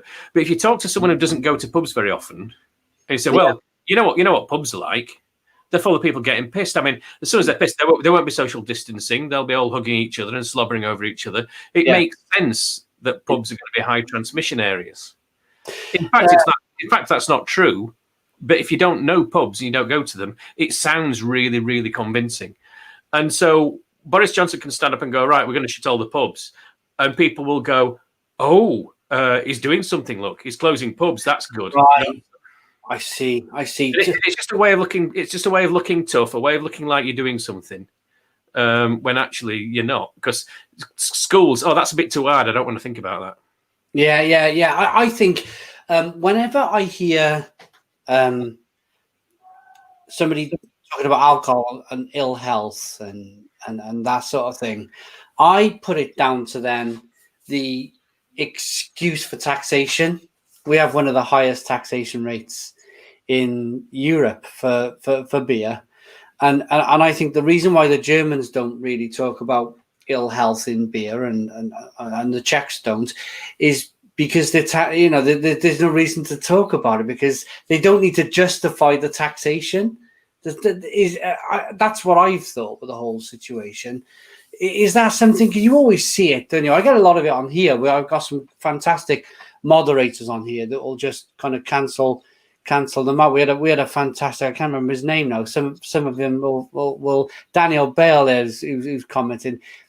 It was something to do with the car. He had a name of the car, but he was talking about because I have a beer channel, it's an excuse for me to be an alcoholic, and that sort of thing. And what was this guy's name? I can't remember this guy's name. I'm sure they're going to start commenting now. I can see one of your super things there. Oh, I've missed the super chat. Yeah, Pete, what are your thoughts on the pubcos plus or this? Yeah, that one. It's a can of worms, and I've been a fierce critic of pubcos far more than I've defended them. Have I ever defended them? No, I've defended some of their actions once or twice, perhaps, because every now and again, even though they're evil, every now and again they might do something that's right. Because every now and again their interest coincides with the rest of us, and they do the right thing. But it's such a vexatious thing, and I've never run a pub. I've never lost a pub. I've never lost my job, my home, and all my savings, which a lot of people in anti-pubco campaigns have. And so I understand their anger. But I can't get on with the campaign against pubcos because I'm not angry enough for them. My thing is always trying to be analytical and use logic. And some people are so fucking angry about what pubcos have done to them, understandably, that they don't want logic and analytics. They want rage and they want fire, and they want them to burn the pubcos down. And so, although I'm anti-pubcos and their practices, I can't quite get into that space because it's not affected me in that way personally. And because of that, I often get accused of being in the pubcos' pockets. I get accused of taking bribes from them. I get accused of being paid by them and spouting their views. I've never spouted the views of pubcos. I do think that if there was an alternative, better system, we should be doing that instead. I think that pubcos are learning. I think that they cannot get away with as much as they used to get away with. I think the period between 2008 and 2012, they got away with murder, almost literally, and they can't do that anymore. But on balance, I don't think they're a good thing now. I was just going to start talking about your books again. I was thinking, I haven't done it in a while. We got Mr. Lexus with a fantastic comment right on cue for what I was going to ask. Pete Brown, I haven't yet read any of your books. If I was to buy one, which one should I get? I'll buy a copy. Also, thanks for your opinion on camera. Thank you. Excellent. So the most...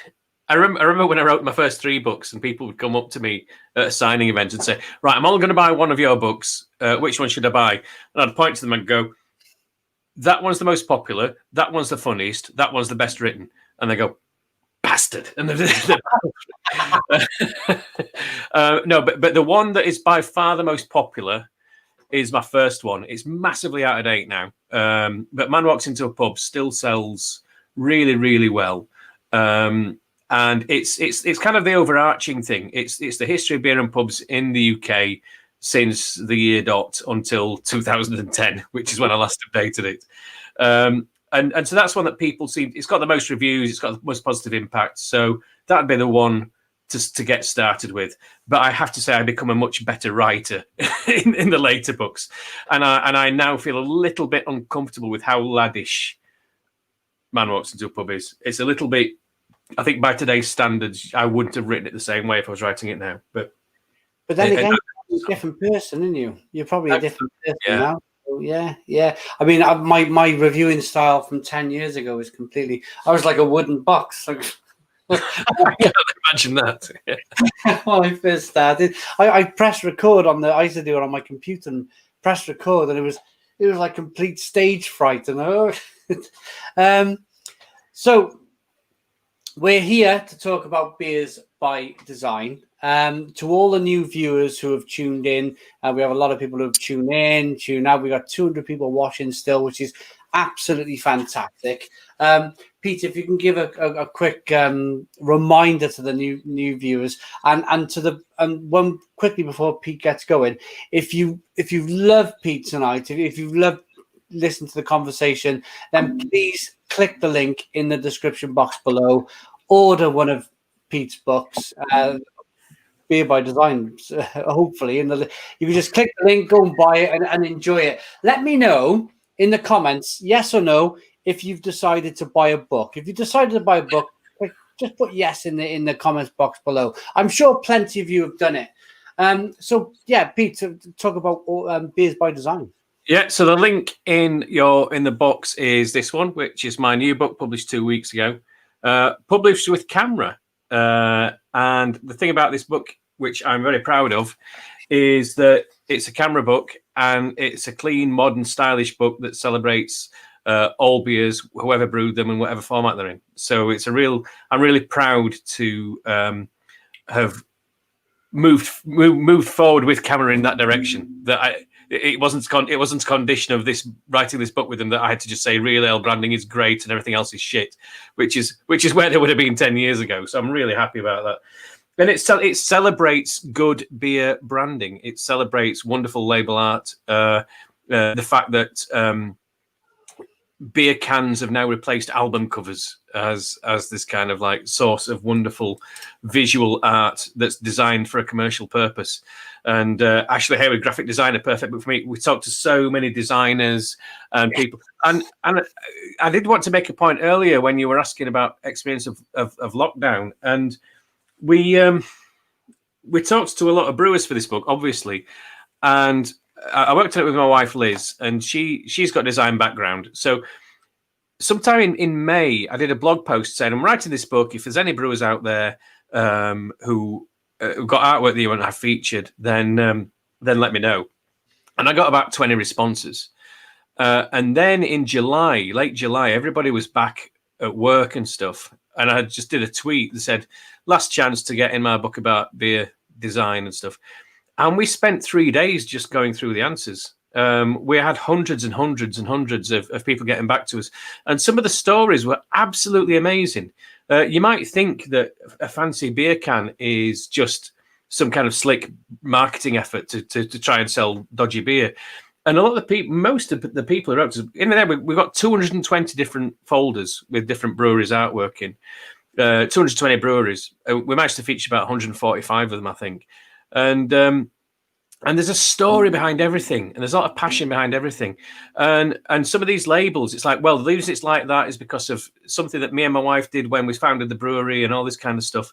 And it's amazing, some of the stuff that's in it. So it's got lots of lovely pictures in it, but it's also got some stories. I saw a question about historical. So it looks at the history of branding. It looks at the history of beer design and how we got to be where we are. Starting, as I said earlier, before a lot of people came on, it kind of all starts with Bass back in 1876 and moves forward through there. And then it was all pretty samey for a very, very long time. And then in the last 15 years, it's all gone boom. And that's why we wrote the book. So loads of books. I can see. I'm looking at all you lovely people. I was sort of frightened to begin with because George, who just put no, come back and said joking, bought it. So lots of people who've bought the book. I'm really pleased. I'm really pleased that you've all decided to buy the book. And I got one question. Is the book available in the US? This is the question I'm getting asked most often. And it pains me to say not yet, but they're working on it. And normally with a big publisher, getting it listed on Amazon.com in the US would be no problem. Camera's a much smaller organization, and they haven't yet got the route to market that makes it affordable for them to export books to the US. It's really, really expensive, but they're working on it, and it should be available in the US soon. It should be available on Amazon, probably on US Amazon fairly soon. Brilliant. I mean, if you can't do it in time for Christmas, get it in January. The months are dark and long, and there's plenty of time to read a book.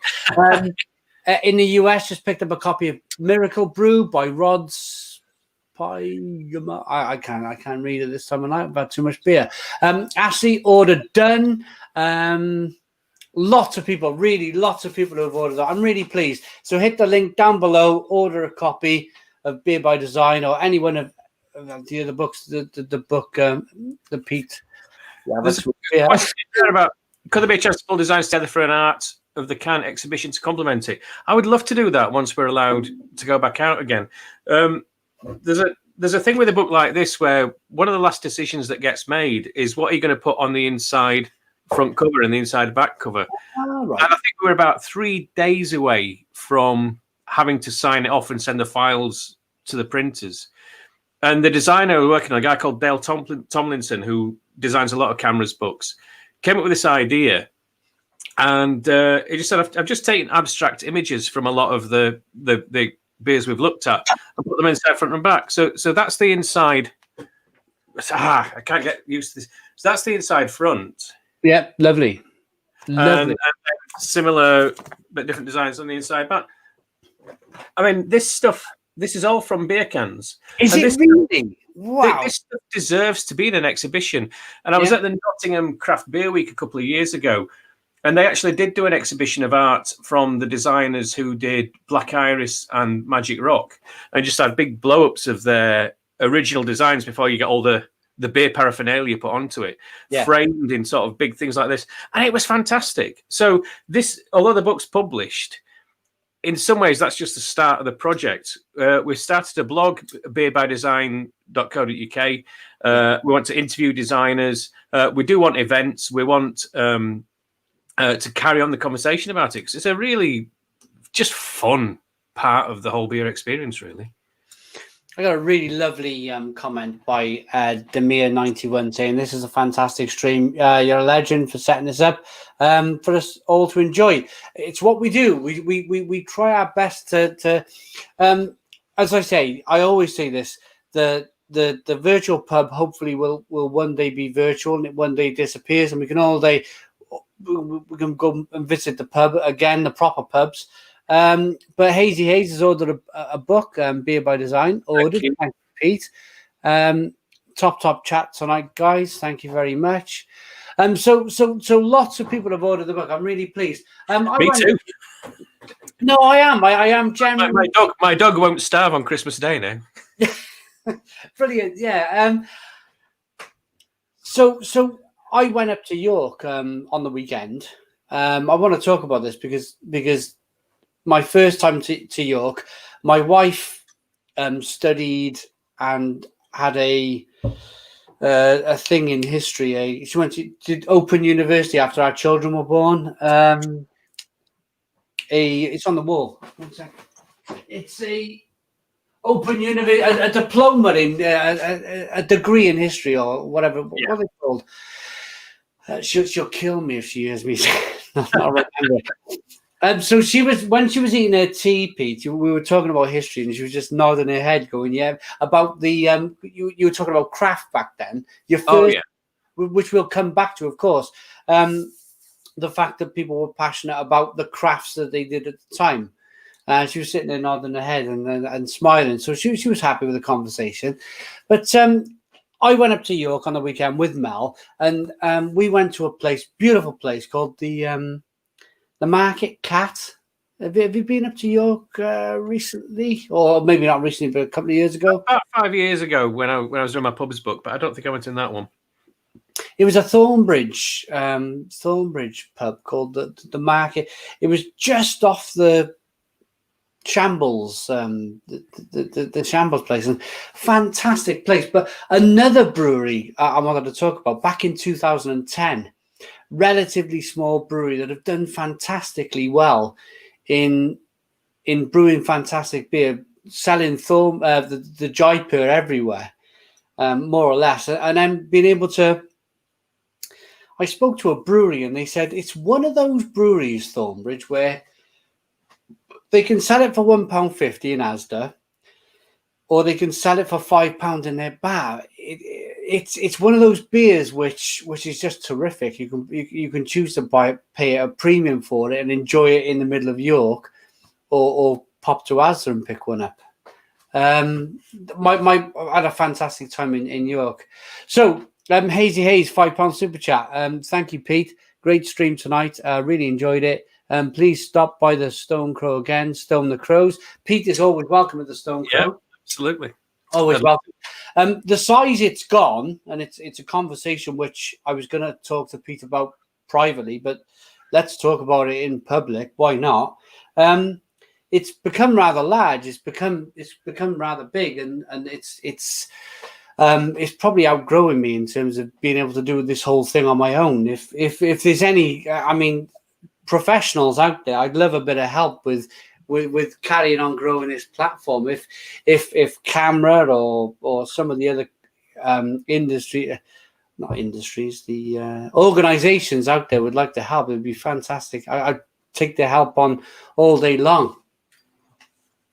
And yourself, Pete, if you wanted to come on more often, you're very welcome. Thank you.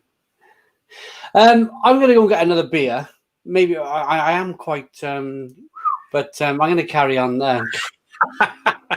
Only because I'm trying to carry on making sense, even though I'm drinking strong Belgian beers. I think I'm getting slightly more rambly in my answers, so I apologize. Me too. But we're going the same way at the same time, which is great. I won't be a second. I'm going to get a beer. Maybe I should grab a comment for Pete before. While you do that, I can see something about my favourite design, and I'm now hurriedly looking for it in the book, and I can't find it. One of the joys of writing this book and researching it was finding a lot of breweries that I've never heard of before, because we're 2,500 in the country. Even when I'm doing this full time, I can't keep track of everything that's happening and everybody that's opening. And what's my favorite one at the moment? And I didn't know these guys before, and apparently they're also a great brewer. I can't get their beers, but there's a brewery in Ireland called Whiplash, and the brewer who founded the brewery, his partner is an artist who works in mixed media, does a lot of collage and stuff. And these are Whiplashes. I will learn how to do this the right way around. So this is Whiplash's beer cans, and I just love them. I'm desperate to drink some of their beer. But yeah, some really, really lovely designs out there. I will sort you out some Whiplash. I'm good friends with the Beerhead Beer Brewery Company. I brewed a collaboration with them, and they were equally loving the Whiplash beers. They apparently they worked for just a regular brewery in Ireland, and they convinced the owner that could they go self-employed and could they rent part of the brew kit. So could they rent on a Friday the fermenter and the boil cat? And they managed to do that. Can you remember that terrible, as a marketer, can you remember that terrible, about 6 or 7 years ago, they come from Ireland, it was like very cartoony, and there was somebody farting and, ooh. Sorry, there's quite a few comments asking me what I'm drinking, so I'm just holding that up. Oh, that's a fantastic beer.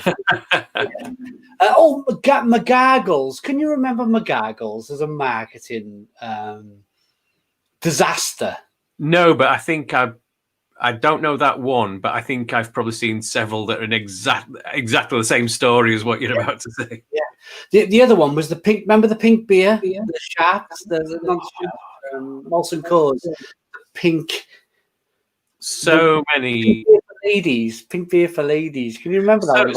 So that's happened so many times. I don't know why. When someone has that idea, I don't know why they don't have a look and say, well, has anyone tried this before? What happened then? Oh, it stank. I mean, my view on that, and I really hope we figure out a way to get more women drinking beer, because there's no reason why they shouldn't, really. It's entirely a cultural thing that they don't in this country. But but when you say, well, a beer for women or it's a beer for men, it's like, well, I've got an Apple MacBook 13-inch screen. Let's do a MacBook for women. Yeah. Well, Starbucks latte. Shall we do a Starbucks latte for women? It's like, it doesn't make any sense. It doesn't make any sense. There's nothing masculine or feminine about these things. It's for everybody. It's not for women or for men. It's for everybody. And gender's not a relevant way of thinking about it. I got a $5 super chat from Joe Biden's Dental saying for Andy. Yes. Pete, what are your new trend. I saw that quite crop up earlier, and we haven't been able to answer it. It's funny that question should come up actually, because I have a friend who has taken a job working to sell a leading home beer machine. Yeah. And we're having a Zoom drinks, and we all took the piss out of him for taking this job, calling him a wanker and stuff. and it said, so you won't want to write an article for me then by taking one of these machines and writing a review for it. I was like, oh, go on then. I'll indulge you. And so he sent us this big machine, and we're setting it up. And my wife, whose tolerance of my beer thing, we've got a cellar full of beer, it's all over the house and stuff. Her tolerance is already wearing very thin. Yeah. And I put this machine up in the kitchen. She's like, "What the hell is this? What are you doing now?" And as I just live with it, it's only for a week while I do this review, and it's really complicated setup. With all these fucking pipes and shit, and the kegs are 30 quid each. Oh, fuck this! Finally got it all set up, and I had to wait a day for it to chill down. And she's like, "Really, this is too much."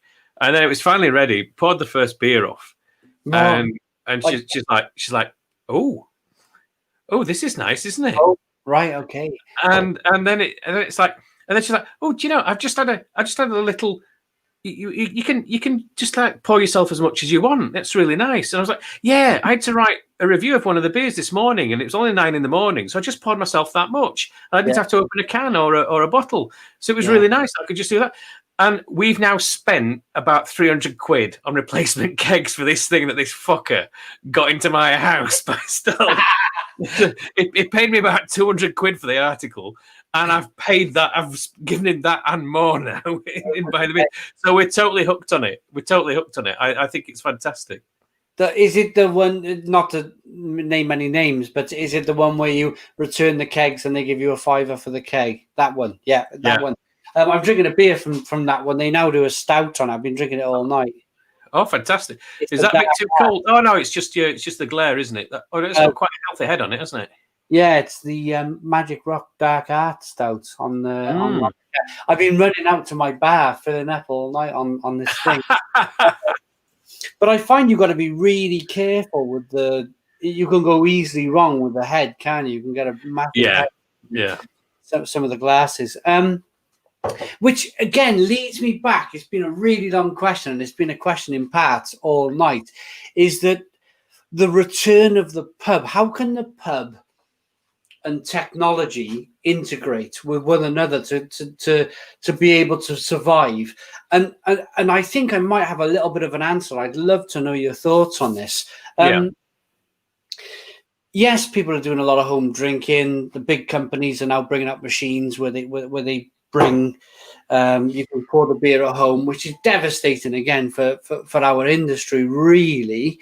But I've got onto something which is like Netflix. You stream a movie, you don't own the movie, you pay a monthly fee, and that comes down to your phone or your tablet or your TV. You get to watch that show on the screen. So I've invested in something called Google Stadia, Pete, which is game streaming. So very much like Netflix. You pay 50 quid, they send you a controller, you plug this little dongle thing in the back of your smart TV, or you game on your Android phone.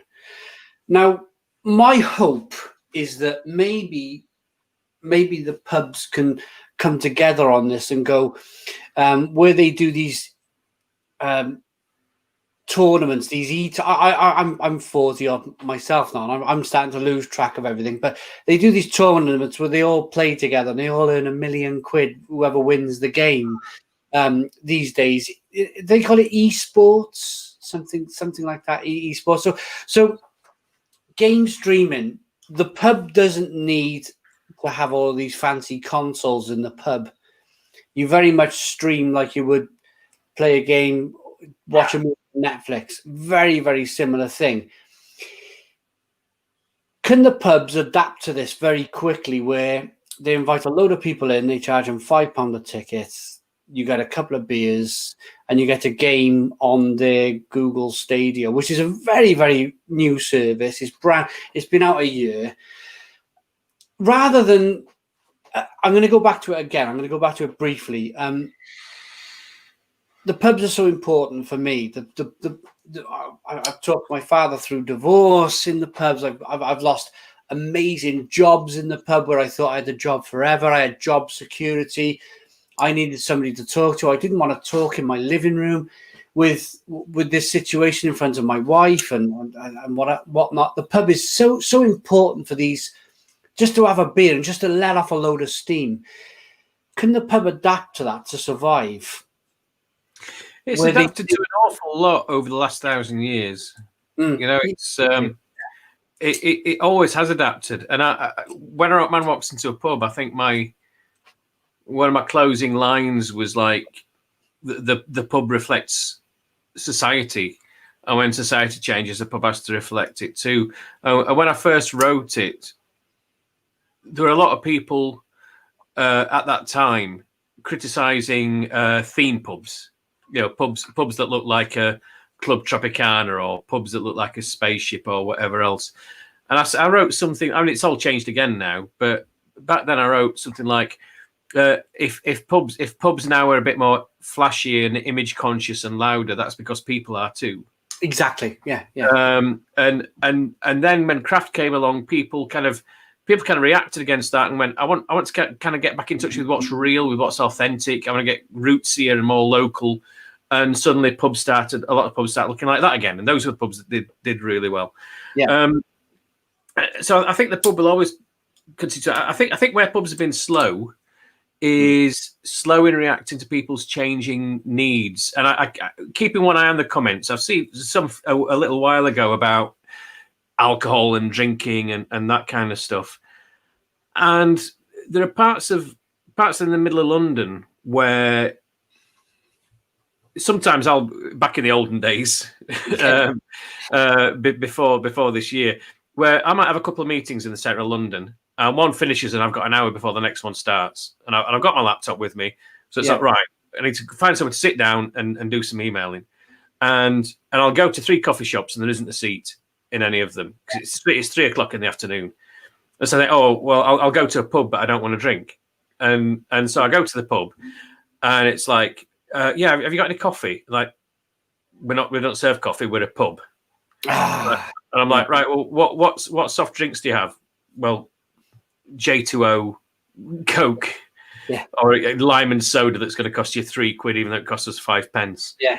And then like, have you got any non-alcoholic beers? Yeah, we've got Beck's Blue. It's like, I wouldn't fucking no drink that in the middle of, and it's like, come on, you know, there's if your pub's empty in the middle of the afternoon and there's 3 coffee shops around you and they're all packed, then they're offering something that you're not offering. Yeah. So offer it, you know. And what I've always really loved about pubs, good pubs, the best pubs, is that the people in the trade have a term for it, they're like the chameleon pubs.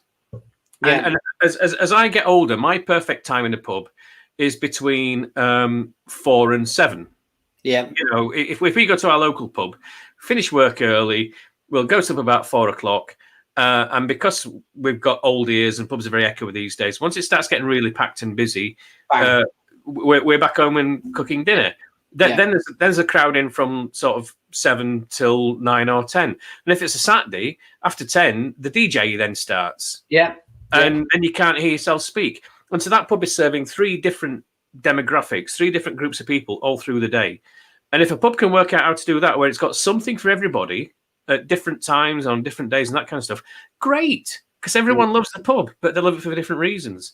And I think that's the way forward for a lot of them. So, well, who wants to come in at 12 o'clock? Who wants to come in at 2? Who wants to come in at 4?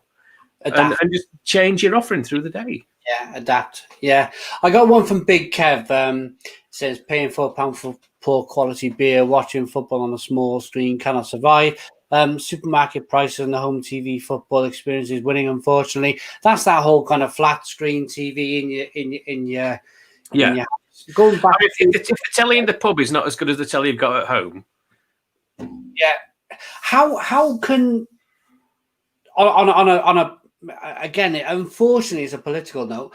How can pubs compete with supermarkets? And I've always looked for that question. I've always looked for that answer. How can they do that, Pete? Do you know when you said earlier about John Keeling saying we've been here before? I was going to say then I've just part of my home-based experience has been I found that I've had to kind of re-watch stuff. And sorry, this is a very long. I told you I've been drinking strong Belgian beer. I'm getting more long-winded now. But I've just rewatched the whole of Battlestar Galactica, the remake from the. And there's a constant phrase that goes through that where every now and again, usually after someone's been knocked out and they're coming to, they'll go, "Oh, this has happened before, and all this will happen again." And it's like the recurring theme through this show, and that's exactly what it's like. In the 70s, when supermarkets first started selling a serious amount of booze, and started being on everybody's high street, people started shopping in supermarkets instead of groceries. This was absolutely the thing then, and the pub industry back then had a really integrated campaign where they said it's not about the alcohol, it's about the whole experience. You're not paying when you pay £5 for your beer in a pub. The commenter said £4 for me, fiver in the middle of not bad going. But when you're paying that much for your beer, you're not paying for the beer itself on its own. You're also paying for the surroundings. You're paying for the heating and lighting. You're paying for the atmosphere that's been created by the staff and the people who've lovingly curated this thing. You're paying for the service. You're paying for all these other things. And I could quite happily, if anyone thinks that's a load of bollocks, my pub's not like that. Totally. I've been in many, many, many pubs where you go, why am I spending £5 in here for it? It's shit. You know, I'd rather have the 2 cans of Stella from a supermarket. But when a pub gets it right, it's lovely. It's worth paying that much money to have that 1 pint in that pub compared to what you could get from the supermarket. Absolutely. And this is from Neil Smith again. Some fantastic comments tonight from Neil Smith. Pardon me. A local bottle shop pub has the best atmosphere. Families, including children, drinking amazing craft beer, and you can feel the passion and love. No drinking for the sake of it. Pubs need to rethink. Do you think it's down to, and this is down to the big companies, the availability of beer as well, Pete? I worked as a brewery salesman, and my biggest obstacle was we're tied. Yeah, and, you know, as soon as they said we're tied, there was no more. I couldn't do no more. I couldn't do any more selling of my beer. So, do you think there's an opportunity with what's going on in the industry at the moment for these tied pubs to become untied, and then there's going to be a lot more variety of small brewers able to get their beer into these pubs? Yeah, yes, and that's a good thing. But when you look at the stats, about 50% of British pubs aren't tied, and we hear mostly from the guys who are tied because they're competing with the other 50% who are tied. Yeah, and they can't compete on a fair playing field with the pubs that aren't tied. So I do think that differential needs to be ironed out. And someone in the comments earlier mentioned the Tom Kerridge program that's just been on BBC Two. I actually interviewed Tom for the Radio Times a few weeks before the series started, and I got to watch the first episode and then talk to him about it. And the whole thing with the tie, the pubcos, all this kind of thing. One of the big problems around it is it's such a complicated issue. Because it's kind of rent and beer price and things. It's not something that you can just kind of explain to someone in a couple of 10 tweets. You know, you really can't do it. And Tom Kerridge, because he knows it, because he runs 3 tied pubs himself. Yeah, and he's found ways of making a shit ton of money from those pubs, even with the tie, because it's all about the food. You know, you go to the what's it called? It's his famous one. That's got 2 Michelin stars, and it's serving Green King IPA. But you know, you got to get a reservation 3 months in advance to get in.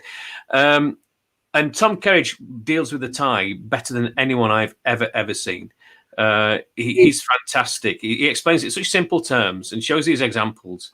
And I'd say to anybody who's concerned about pubs and the issues facing them to watch that Tom Kerridge series, because you might think, he's a celebrity swanning in to kind of do this thing, but he knows his stuff and he really, really cares.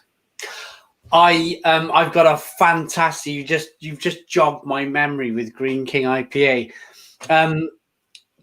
I remember being on the bus with you in Barcelona, and I remember we were talking, and I made this flippant comment about Green King IPA, and I remember you saying to me, "You need to go and drink that beer in the cellar of Green King." I'm not sure if you can remember that comment, but I remember you saying it. I've made it several times. Yeah. I contacted Green King after that, and I went to, and they invited me down, and I went down on your advice, and I drank Green King IPA in the cellar at the brewery, and it is a completely different beer, and I want to thank you for that experience. This is my thing. It's like so easy to go, this is crap. It's so easy to do that. Make a flippant comment, you know. I've said this to them before, and it's because it's only 3.6% and this kind of stuff. And I've said to them, to the head brewer, I said, if this beer is 100% perfect, it's gorgeous. Yeah. If it's 98% perfect, it's shit. Yeah. It just has to be absolutely bang on. I think the problem we have is because it's shipped over to kind of East Wales. It's that kind of there's a famous saying down here that the Brains beer doesn't travel very well. Is that just a myth, or do you think that's true? With they say beer doesn't travel well. You've bound to have heard it. Depends entirely on the beer. Yeah, and I think there are beers that don't travel well and beers that do. But an IPA at 7% travels extremely well. It's an imperial stout travels is far better after travel than it is when it started, from experience. But Green King IPA was first brewed in 1928. Yeah. It's hardly changed since then. It was brewed to be a fresh running beer served to local pubs in Bury St Edmunds. Yeah. It wasn't designed to be stuck on a lorry and shipped halfway across the country. That's my opinion. The brewer would probably tell me I'm talking bollocks, but that's my opinion. But you know, the videos on YouTube, if you got 2 minutes, but I was absolutely kind of like, I was just so impressed with the you go in and you've got the great big coppers at Green King, and I was so like, you know, I just come back from Barcelona. I got in contact with Green. I went to Green King. I think it was the following summer, but it felt like yesterday, as it does. But I had such an amazing experience. I had amazing, and the people were lovely. I drank good beer. We heard the proper story about the Speckled M with the MGs, and they had the MG in the background. And what a lovely brewery! But the whole what you don't realise is the whole town is built on this brewery, really, isn't it? It's everywhere. Yeah, it really is, but really impressive. Anybody in the comments or anybody who's watching, the 180 people we got watching tonight, if you should go down to Bury St Edmunds and give this place a shot, because it's a great brewery tour. I mean, the brewery is really old, really characterful. And in the brewery shop now, they've got this young head brewer who, you know, is the head brewer at Green King. He's under no illusions about the kind of beers that he needs to make because they sell absolute loads. But I can go to Green King's brewery shop and I can put together a case of beers that I'm going to enjoy drinking. Yeah. And they're not the main ones. It's not all Speckled Hen and Green King IPA, but, you know, they produce enough interesting beers now that you go, oh, yeah, that's good. They do the old Suffolk Ale. That's great beer. Brilliant. I saw some comments about the size of my bladder earlier. It's been 2.25 hours. I do have to now just I've got to go and break the seal. So okay. Cheers. Thanks, Pete. St Austell tribute thoughts. St Austell tribute Great beer, really, really enjoyable beer. I like the beer. I also like the Proper Job. Proper Job's a really good beer, and do they call it Double Job? Is that the beer they call it? Is it Double Job? Um, Great stuff, great stuff. I'm going to go through the comments and have a quick look. What's Big Kev got to say? I feel for the all regulars who I see drinking outside the local pub in the cold and the current restrictions. I feel for the pub industry in the future. Yeah, Big Kev, me too, me too.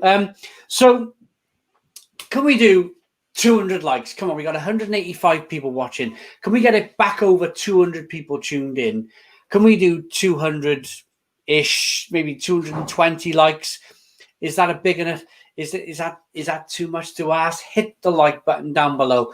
Come on, let's drive this live stream. It's a really big moment for me. It's a really big moment. We've been on such a run with the channel. We've had some fantastic head brewers, beer writers as we have tonight. It's a really kind of big moment for us on the channel. It really is. If we can get it to, well, we've done it. 207 likes. The likes are still coming in. Absolutely fantastic. 210 likes. It is terrific for a Tuesday night. Thank you all so very much.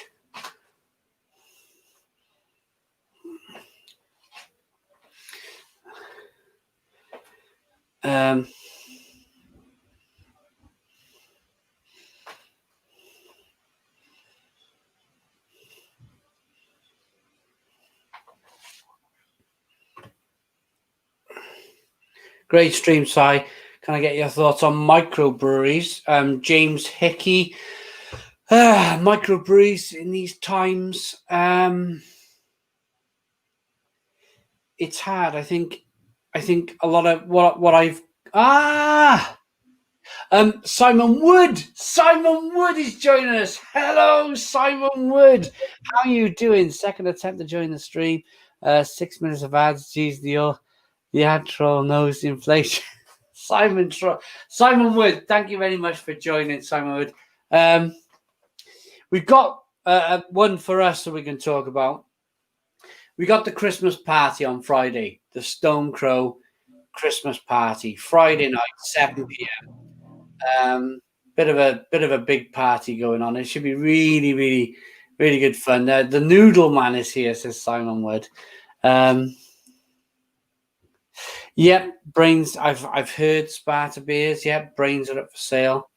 What I might never heard of people. Great guest. Definitely books. Matt Williams. Really, please check out Pete's books. He's a fantastic. I mean, when I got into the industry 10 years ago, these people were brewing gods. They were blogging gods. They were at the top of their game. They still are the top of their game. And things have changed a little bit. Oh, what have you got to do? Back with the king. Back with the king. Brilliant. People loving the stream. Pete, really enjoying it. What do you think of all these home bars people are building, Pete? What's your, especially, I mean, of course, these beer machines are sitting well on people's bars. It's got to be the pub. It's got to be the pub. But what's your thoughts on these home bars? Right, I'm going to swerve the question slightly, but I'm going to kind of answer it. I was thinking this before I went for my break. But if you love the pub and you can't go anymore, you're going to build a bar at home, aren't you? Yeah. Well, maybe not. But I don't blame anybody who does. Fair play to them. But if you see Simon cringe at Duvel. Have you got some history there? Oh, we did. Do you know the beer versus food? So people eat 18 burgers and that sort of thing. So I decided to try and drink 10 Duvals and Oh, you fucking idiot! Is that one on YouTube? It's on YouTube, and right, I'm going to go and find that. So, but back to the question. So the thing I want to, if anybody's on who does follow my work, you'll have heard me say this a million times. But if you're new to my work, the best thing you can ever do if you're interested in pubs and reading about them is Google George Orwell, Moon Underwater. So this is an essay that Orwell wrote in 1946 about his favourite pub, and obviously it's the name that Tim Martin ripped off for his Wetherspoons pubs, which is almost an act of trolling one of the greatest English writers who ever lived, because Tim Martin's pubs are about as far away from the Moon Underwater as you can ever get. Yeah. And what Orwell does in the article is he writes about the 10 favourite characteristics. The 10 characteristics of his favourite pub. What makes his favourite pub his favourite pub? And then at the end, he says, but the observant reader will have noticed that I'm not talking about one pub at all, because no one pub does all of this. This is an amalgam of my 3 favourite pubs, but alas, the pub that has the perfect beer garden doesn't have the best beer and all this kind of stuff. And you read it now, and some of the period detail of it, there's things like the porter should be served in pink pewter tankards, and the barmaid should call you dearie but never ducky, and things like this. and I think you might talk about liver sandwiches and stuff. But although that's all changed, the point underneath each point he's making is still true. Yeah. Which is you want the drink served in the correct glass, and you want a nice range of bar snacks, and you want staff that are friendly and all that kind of stuff. But all the way through it, he says that the thing that makes the best pubs is atmosphere. Yeah, and that's it. And I read all the market research on pubs, and whenever people ask to rate pubs, what makes you choose? What makes you choose your favourite pub? List these characteristics in order, like the prices, the range of beer, whether it does food or not, that kind of stuff.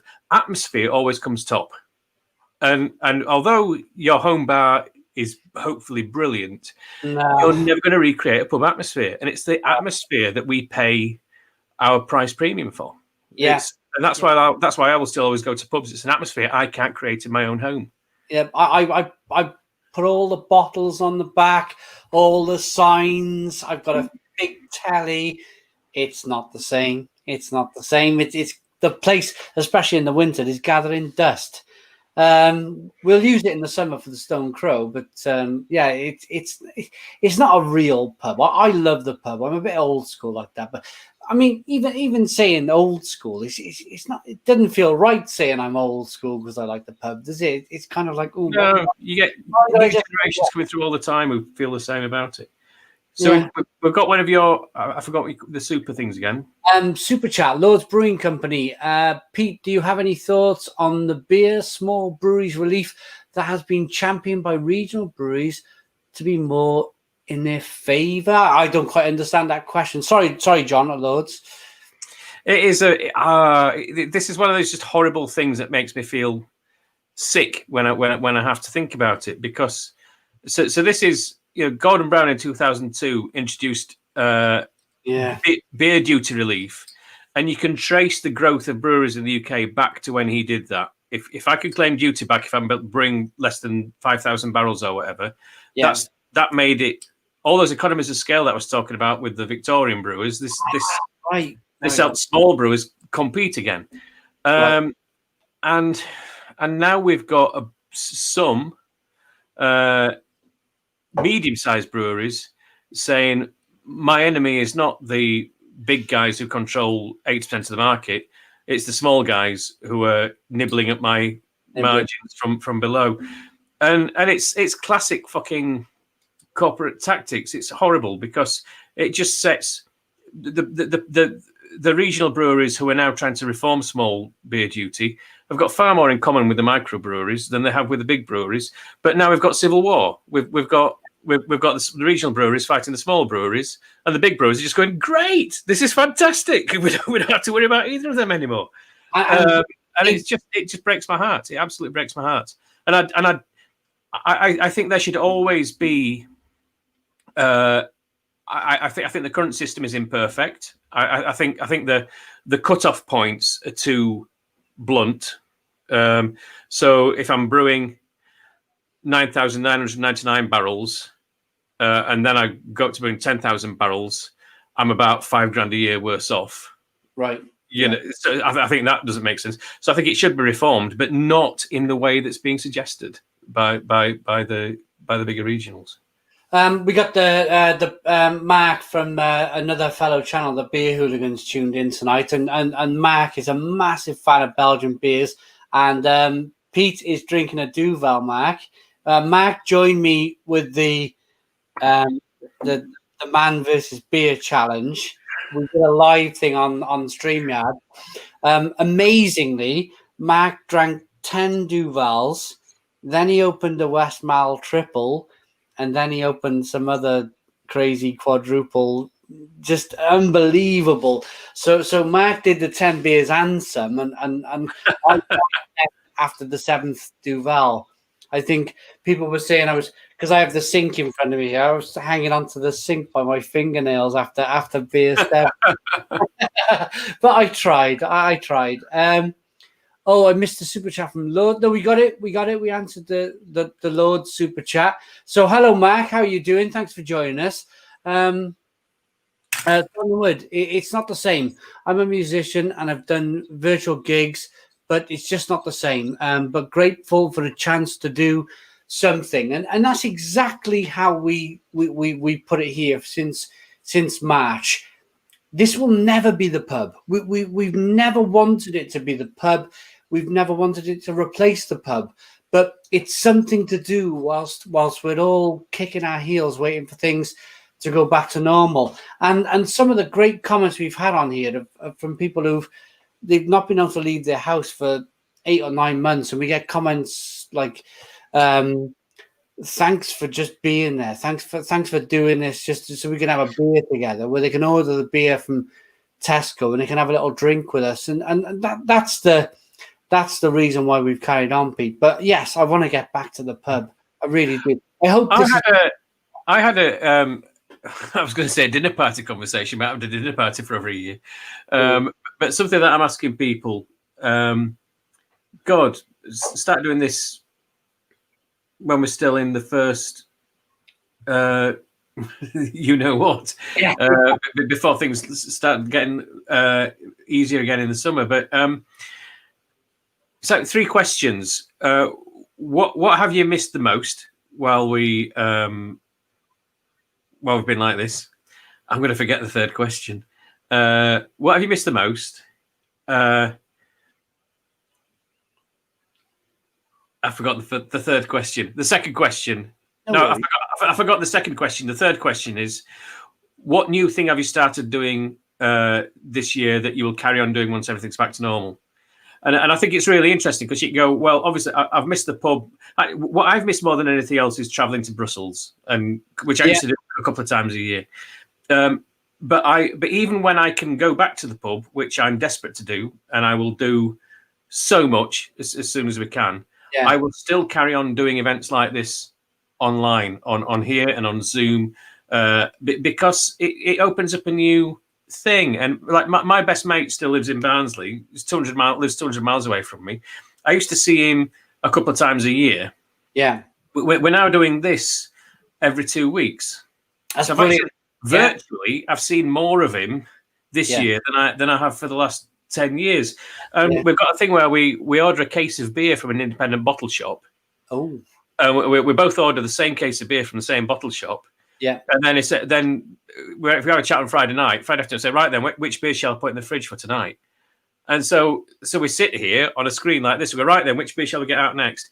And that's brilliant. And I will carry on doing things like that because I see my mate more than I used to. Yeah, but at the same time, I can't wait to go back up to Sheffield and see him in the pub again. Yeah, so in a more a lot of people are saying carry on. So we will carry on. We will carry on with this because we've got such a fantastic audience. I'm just frustrated. I'm just missing the pub. We're in. If anybody's watching from around the world, which you are, we're in complete lockdown. We're in prohibition here in Wales. There's no beer sales in pubs at all, which I never thought I'd be able to say in my lifetime. It's such a strange thing to have and to live. Demir 91. I think it's incredible that I can be in the center of the US and can I just saw that. I had when I brought this book out in June. Yeah. I had a Zoom launch party for it. Yeah. And there was a guy in Australia, a guy in Melbourne who got up at 4 a.m. to come to the party and start drinking beer.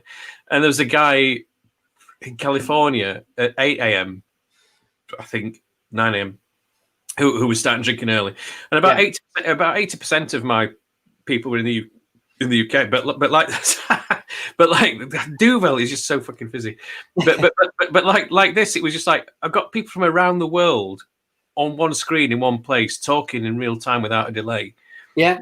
I didn't know what Zoom was back in March. No, did I? No. And it's great that we've found some good stuff.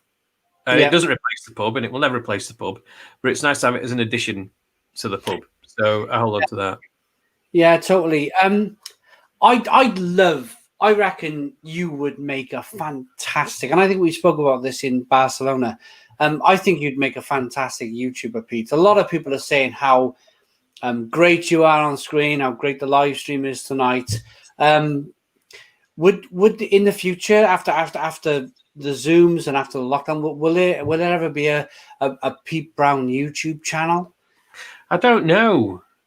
I need to do more online, and it's a question of I can't do everything, so I'm trying to figure out what I work best at. And I'm looking at podcasts, but everyone's got a pod. I'm the only middle class white 52-year-old man in the world who doesn't have his own podcast at the moment. So it's probably not a podcast, although it might be. I don't know. So it might be video, it might be pre-records. I don't know. It's a question of time. Yeah. And I know I come across well in things like this, but it's because if you're going to commit to it, like you have, you need to be doing it. And I'm a bit flaky. I'll do it once, and then I'll not get around to doing it for another 6 weeks, and then I'll do it again, and then everyone will lose interest and that kind of stuff. So yeah, I want to completely rethink the way I do my career. Basically, you make your money. You can make your money directly. Most of what I do is I create content for other people. Yeah, whether that's magazines or publishers or whatever, and I get a fee or I get a 10% royalty on what I do, and someone else takes 90% of it. Whereas you do this and you're getting everything, or you're getting most of what you earn, and it's a real eye-opener. I asked you that question 2 minutes ago, and already I've got Demir 91 say I'd subscribe. Pete Simon Wood, a fantastic follower of ours, who says you're a natural presenter, Pete. Pete's been doing it a long time. He's I think YouTube and Pete would be a hand in a glove experience. It would just work. Spot on from Pete. This stream is fantastic. This dude is great. I mean, it just goes on, and I think it's all very well. A lot of I'm not. Maybe I'd be a bit careful what I say. I've had a bit to drink, but it's all very well pointing a phone at your face these days and being a YouTuber. You really have got to have character. You've got to know what you're talking about, and you've got to have a bit of oomph about you. And I think that's where you would make a fantastic YouTuber, where you could, because of course you've got connections in the beer world. I'd love to get on Brooklyn breweries. What's the brewer's name of Brooklyn? Just slipped my mind. Oliver, yeah. Oliver, you got these connections where your channel could just become like massive overnight with your connections. It really could. And that's praise. I'll definitely have a think about it. But yeah, I'm just seeing Joe Biden's Dentures latest comment, and with a Russell Crowe reference. So I'm just going to treat you to my because I've had a St Bernardus triple and a Troubadour Magma and a Duvel. I'm just going to treat you to husband to a murdered father, son to a murdered wife, last servant of the one true emperor. The gladiator. That's the gladiator. Brilliant, fantastic. And then on the back of that, we want cashback saying, "We want Pete, we want Pete, we want Pete." I'm very flattered. I'm very flattered. While I go, my bladder's gone again. Do you mind running this for a moment while I? Okay, then, everybody. Now he's gone. Let's no. I have done that before. I did actually. I was on a plane back from where were we? I was coming on a plane back from the Great American Beer Festival, and the person sitting in front of me refused to believe that I wasn't Russell Crowe. And when I said I wasn't, she's like, "Well, you do go method, don't you? You're obviously very deep in a role just now." Yeah, I've had people shout it at me in the streets. There's worse people to look like, I suppose. Although, if anyone saw his video early on in lockdown, bloody hell, he's whenever he plays a big action role, and he because he does a go method. So when he plays a big action role, he'll get really slim and buff, and really kind of fit. And when he's in a film like that, no one ever says it to me. And then when he goes method and grows a beard and looks really shit, everyone says, "Oh, you look just like Russell Crowe." So it does happen. It does happen. Where am I from? I'm from Barnsley. I can stand that west. Was he like Mr. Bean? Brilliant. Where am I from? I'm from Barnsley. The person who posted the Barnsley and equalised earlier. Any idea what the current score is? I would like to know that. My favourite books. Am I into fantasy? I really am, especially at the moment, because I find I can't read anything. Although I try to read as self-improvement. I try to read across a wide variety of different kinds of things. So some for relaxation, some for learning, some for the job. And at the moment, all I can read is nice, easy, relaxing stuff. And I massively read fantasy novels, especially at the moment. I'm playing a lot of Warhammer Total War on my laptop and trying to read Warhammer novels, but they're so fucking shit. I'm afraid I can't even get through them. Being in the old number 7. Absolutely. Oh, I absolutely love the old number 7. Owned by Thornbridge. No. Owned by Acorn. Jesus Christ, I'm losing my coherence now. Owned by Acorn. There was a question earlier about my favourite beers around Yorkshire, and Acorn have done a lovely job, and they are the current inheritors of the kind of Barnsley bitter style, which is beautiful. 3.8%, just an absolute wonderful beer. Oh God, son of Guy Garvey and Russell Crowe. Yeah, I've got photographs of me with Guy Garvey. I turned up to interview him once, and one of his minders said, "Are you stunt double?" But yes, I love Lord of the Rings. I started watching his Dark Materials last night on telly. It's just wonderful. It's good. It's really good. Barnsley 1-2-1. You Reds. Fantastic. Fantastic. We are on fire at the moment. So, what was the question I had? We got an Alan Ray super chat for £2 coming in. I had a question and I've lost it. I think it's just the beer that's just kicked in now. That's Pete, new Star Trek thoughts from Lord Brewing Company. I really like Discovery, but here's a thing. He's off again. Here's the thing about drunk telly lockdown. I watched series 3 of Discovery late at night after drinking far too much and thought it was a bit rubbish, and then I rewatched it again sober, and it's absolutely amazing. I really, really love it. Yes, don't drink and watch Star Trek. It's quite dangerous. But there's so much good TV on at the moment. What else have we got here?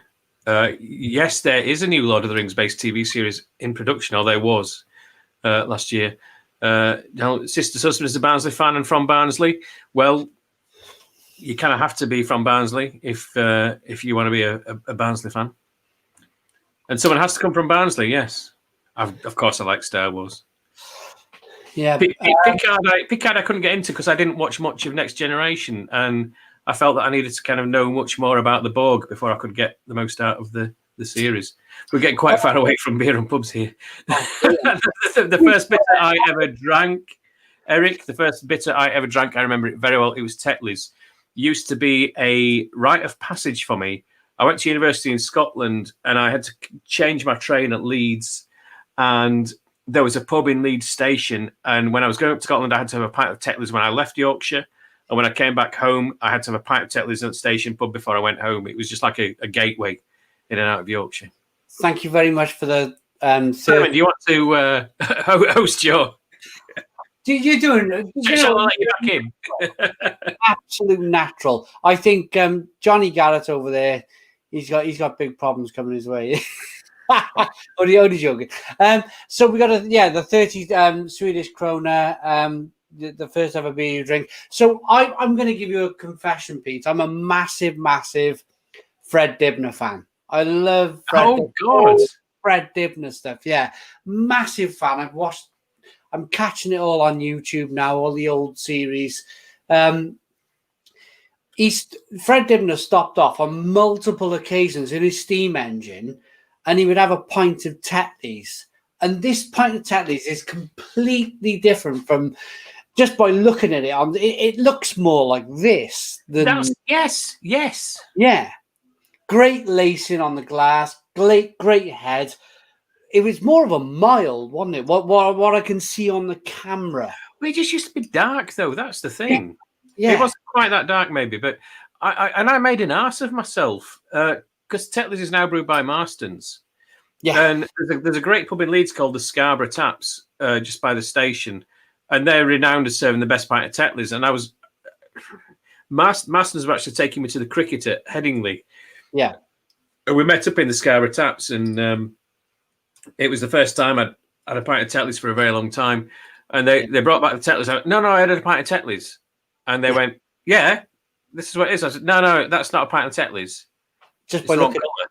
Yeah. And they went, mate, we delivered the keg to this pub, the cask to this pub, and I just poured it out of the Tetley's. That's Tetley's. And I went, well, it's not my Tetley's. Brilliant. And I said, well, are you going to drink it, you ass? And I drank it. I said, yeah, it's a nice cask ale, but it's not Tetley's. And I'm afraid I've just turned into one of those people because it just wasn't the beer that I grew up with. I've only ever been able to taste it in the bottle. Where I'm in South Wales, it's very difficult to get hold of. So I found it in Asda. Bottle of Tetley's, and it's a funny taste. It's a funny. I can watching Fred Dibner like down after pumping his steam engine down the road for 9 miles and covered in sweat, and he'd drink half a pint in a couple of mouthfuls. It seemed like a very different beer than the Tetley's that they brew today. Oh, totally. Yeah. And that was the thing. It was interesting. So the thing about, I mean, I'm married. My wife is from South Wales. We're from. She grew up in Cwmbran. Oh yeah. And then they moved to Abergavenny, and they we found when we got to know each other and each other's families, we found a lot of things that we each thought were unique to us, and then we found out that we had them in common. Little sayings or things like that. Yeah. And so I only say that because I'm not trying to teach you to suck eggs in saying that Barnes is a really interesting town because it was a town in the middle. Yeah. And that's where you went to do your shopping. It's where you went to go out. It's where you went on a Friday and Saturday night to meet your future spouse and all that kind of stuff and go around the clubs.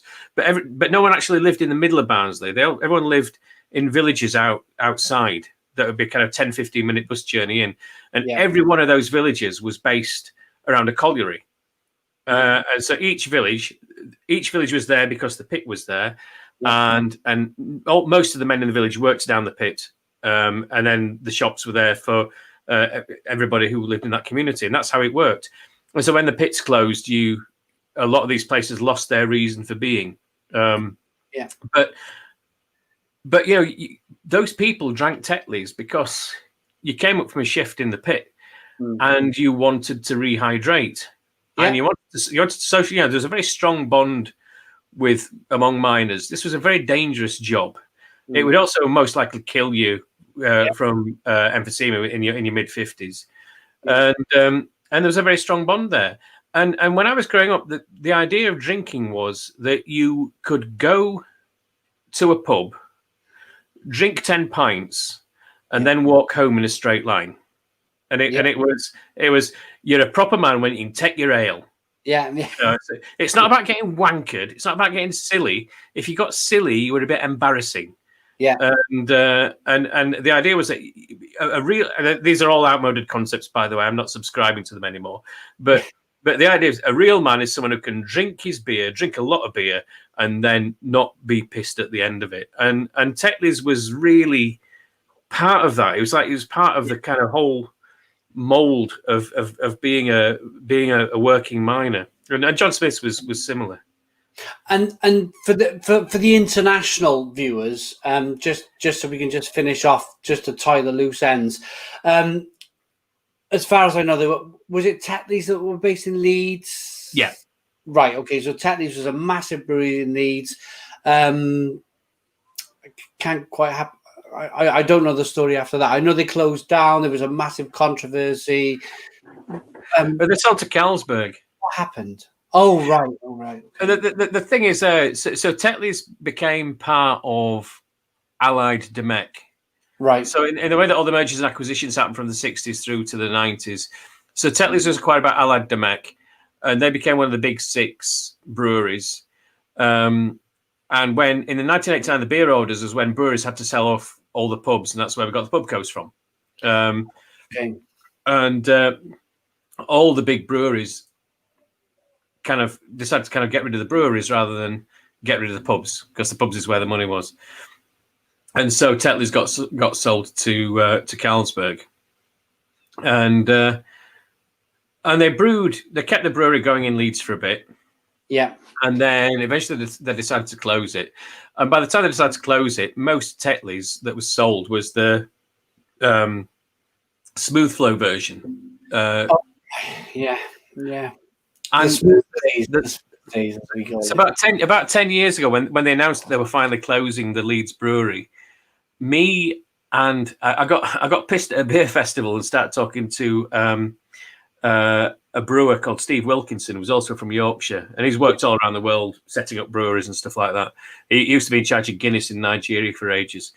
Oh, he was saying in our cups we're going, it's a disgrace. We've got to kind of save Tetley's. And so we worked out a plan, and we wrote a PowerPoint presentation where we said, right, we're going to go to Tetley's and we're going to offer to buy Tetley's cask. Yeah. And we're going to set up the Joshua Tetley Brewing Company. Yeah. We'll brew Tetley's cask, and Carlsberg can brew Tetley's smooth flow. And to be absolutely fair to Carlsberg, they gave us a meeting and they listened to us present our PowerPoint presentation. Really? They took us seriously, and obviously they didn't. They didn't go for it because they said, if we've got to be the same now, every time you do a premium cask version of Tetley's, it would harm us doing the cheap stuff, and every time we did a promotion of cheap stuff, it would harm your premium cask stuff, so it wouldn't work. And we went, okay, fair enough, yeah. And it didn't happen, and Tetley's is closed and it's gone, and it's now brewed by Masters in Burton-on-Trent. So same as they brew. I think the problem is with what happens with the mergers is that, like you say, the Allied. I've heard it was just before my time. I think you mentioned it just now. Allied Domecq. I do remember that. But it's like Marston's, before all of this happened, were just a small regional, wasn't they? And then all of a sudden, like almost by accident, they've got Tetley's and the other one was Mann's Brown Ale. Mann's Brown Ale was such a big brand back in the day. Do you think if social media was where it, your Facebooks and your Twitters, if they had their own Twitter handles back in the day, mans and techniques. Do you think it would have been a much more difficult job to kill off the brand? I couldn't answer that. I couldn't answer that authoritatively. Because it goes down all through the levels. You got so my first thought is that so at the end of the day, these are all pragmatic business decisions. Yeah. If Brains is up for sale today, then you can't make any money. Yeah. But what social media does do, and apologies for slipping into marketing speak, but I have to, because I'm too drunk not to. But social media allows brands to build up equity. It allows brands to build up value online. And when I started working in this industry, the only way you could do that was through TV advertising. And now you can do it with a good Twitter stream, a good YouTube stream, or whatever. And I look at breweries like Brewdog, who did their first ever TV advertising about 18 months ago. Yeah, they became one of the biggest breweries one of the top 20 brewers in the UK without doing any TV advertising. If you'd said that could have happened in the late 90s, no one would have believed you.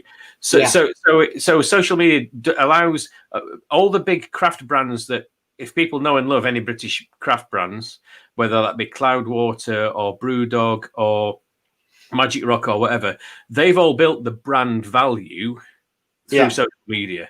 And that does make it harder for you to be taken over, or it at least raises the price substantially for you to be taken over. That's a really good way of looking at it. I mean, so they've grown there.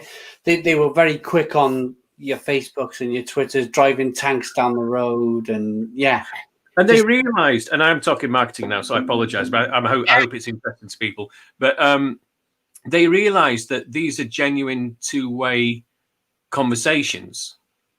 You know, if you tweet James Watt at Brewdog with an interesting question or suggestion, he'll probably tweet you back. Yeah. You know, that kind of thing. Whereas people like Heineken just use it as more broadcast advertising. They'll put a slogan out there. Yeah. And then if someone says, "Oh, right, could you tell me, is your beer available in Taiwan?" There's no one there to actually answer the questions. Yeah. And people now expect, but both I found this in my writing, but also with craft beers, people, if people enjoy what you do and they talk to you, they expect you to answer back. And that's a really, really interesting change that's happened in the last 10 years. It's amazing because and this is me a chance for me to apologize, really, because every video I put out, there's between 20 and 30 questions straight away, and for the previous 6,500 videos, there's another 1,000 a day coming in. So it's impossible for me to answer all of this, but it's something I'd love to do. It's something in the early videos I sat down and I said in the videos, I will answer all of your questions and I will answer them. And it just exploded and become impossible. So any of the early viewers who are watching them very early videos who hear me saying, yes, I'll answer all the questions, it's because there was only 5 back in the day. And now it's impossibly difficult. So what I do is that I like every comment. I just give a quick like that I've read the comments and that I haven't had a chance to answer any of it. Pete, have you enjoyed your evening? It's been fun. I've really enjoyed it. I've thoroughly enjoyed it. Me too. I'm going to afterwards. It's great with such an audience that's so interactive and all these comments coming up. And I'm sorry we've not been able to answer everybody's questions, but some of them are just coming up too quickly. Bear versus shark. For me, it would be a shark because I've heard that you just punch a shark on the nose really hard, whereas fuck knows what you do with a bear. You got the mouth, you got those claws. A shark's just got its mouth, you know. Claws, bulk, and mouth. That's too much. What was that Leonardo DiCaprio film? It just came out there, The Revenant. Yeah. Have you seen that? That's. I saw the trailer and I thought, why would I watch that for fun? I really enjoyed that, but it was terrifying to begin with. Yeah. I have to go, but the stream was really interesting and entertaining stream. Many thanks to Simon and Pete. Look forward to seeing you both again. Yeah, I mean, Pete's always welcome. Always welcome on the channel whenever he wants to come on. Well, I've used all my best material tonight, so when I've got some new stuff, I'll give you a shout. Absolutely. We are rolling on to 10 o'clock. We are rolling on to the time to say goodbye. I'm going to give Pete a couple of minutes just to maybe finish up on the fantastic books. I mean, again, I'm just going to cover my first meeting with Pete, and that was at the City Arms at a Brains pub in Cardiff. Probably 6 years ago, Pete? It must have been 6 years ago, 5-6 years ago. I'm going to scare you here. It was probably 8 years ago, 7 or 8 years ago. Wow. It goes by so quickly, doesn't it? It goes by so quickly. But I sat in the audience. Pete was talking about Shakespeare's pub. Yeah, so that's the George Inn on Borough High Street in Southwark, which I wrote an entire book about. But it was about the history of pubs and coaching inns and stuff in general. Fascinating, absolutely fascinating. Had a few beers, listened to Pete, bought the book. Fantastic, and it's just great to have Pete on. So Peter's written many books since, and I'm just going to give him a couple of minutes. Maybe there's a link in the description box. If you want a good Christmas present this year, if you're interested in beer, then please buy Beers by Design in the description box. But if there's any other books that you're interested in by Pete Brown, please order them too, and Pete's going to speak about them. Yeah, I'll try not to bore you, especially if there's anyone who's managed to survive since the start. But I've not had very much to do over the last 9 months apart from write books, and that's what I do. So I wrote and self-published Craft and Argument. The cover designed and edited and everything else by my wife, and I wrote the words. That is entirely self-published and done by us, and that's available on Amazon everywhere in the world. And we get most of the profits from that, so that's great. And then I did Beer by Design, which came out 2 weeks ago, about beautiful beer labels and cans and packaging design.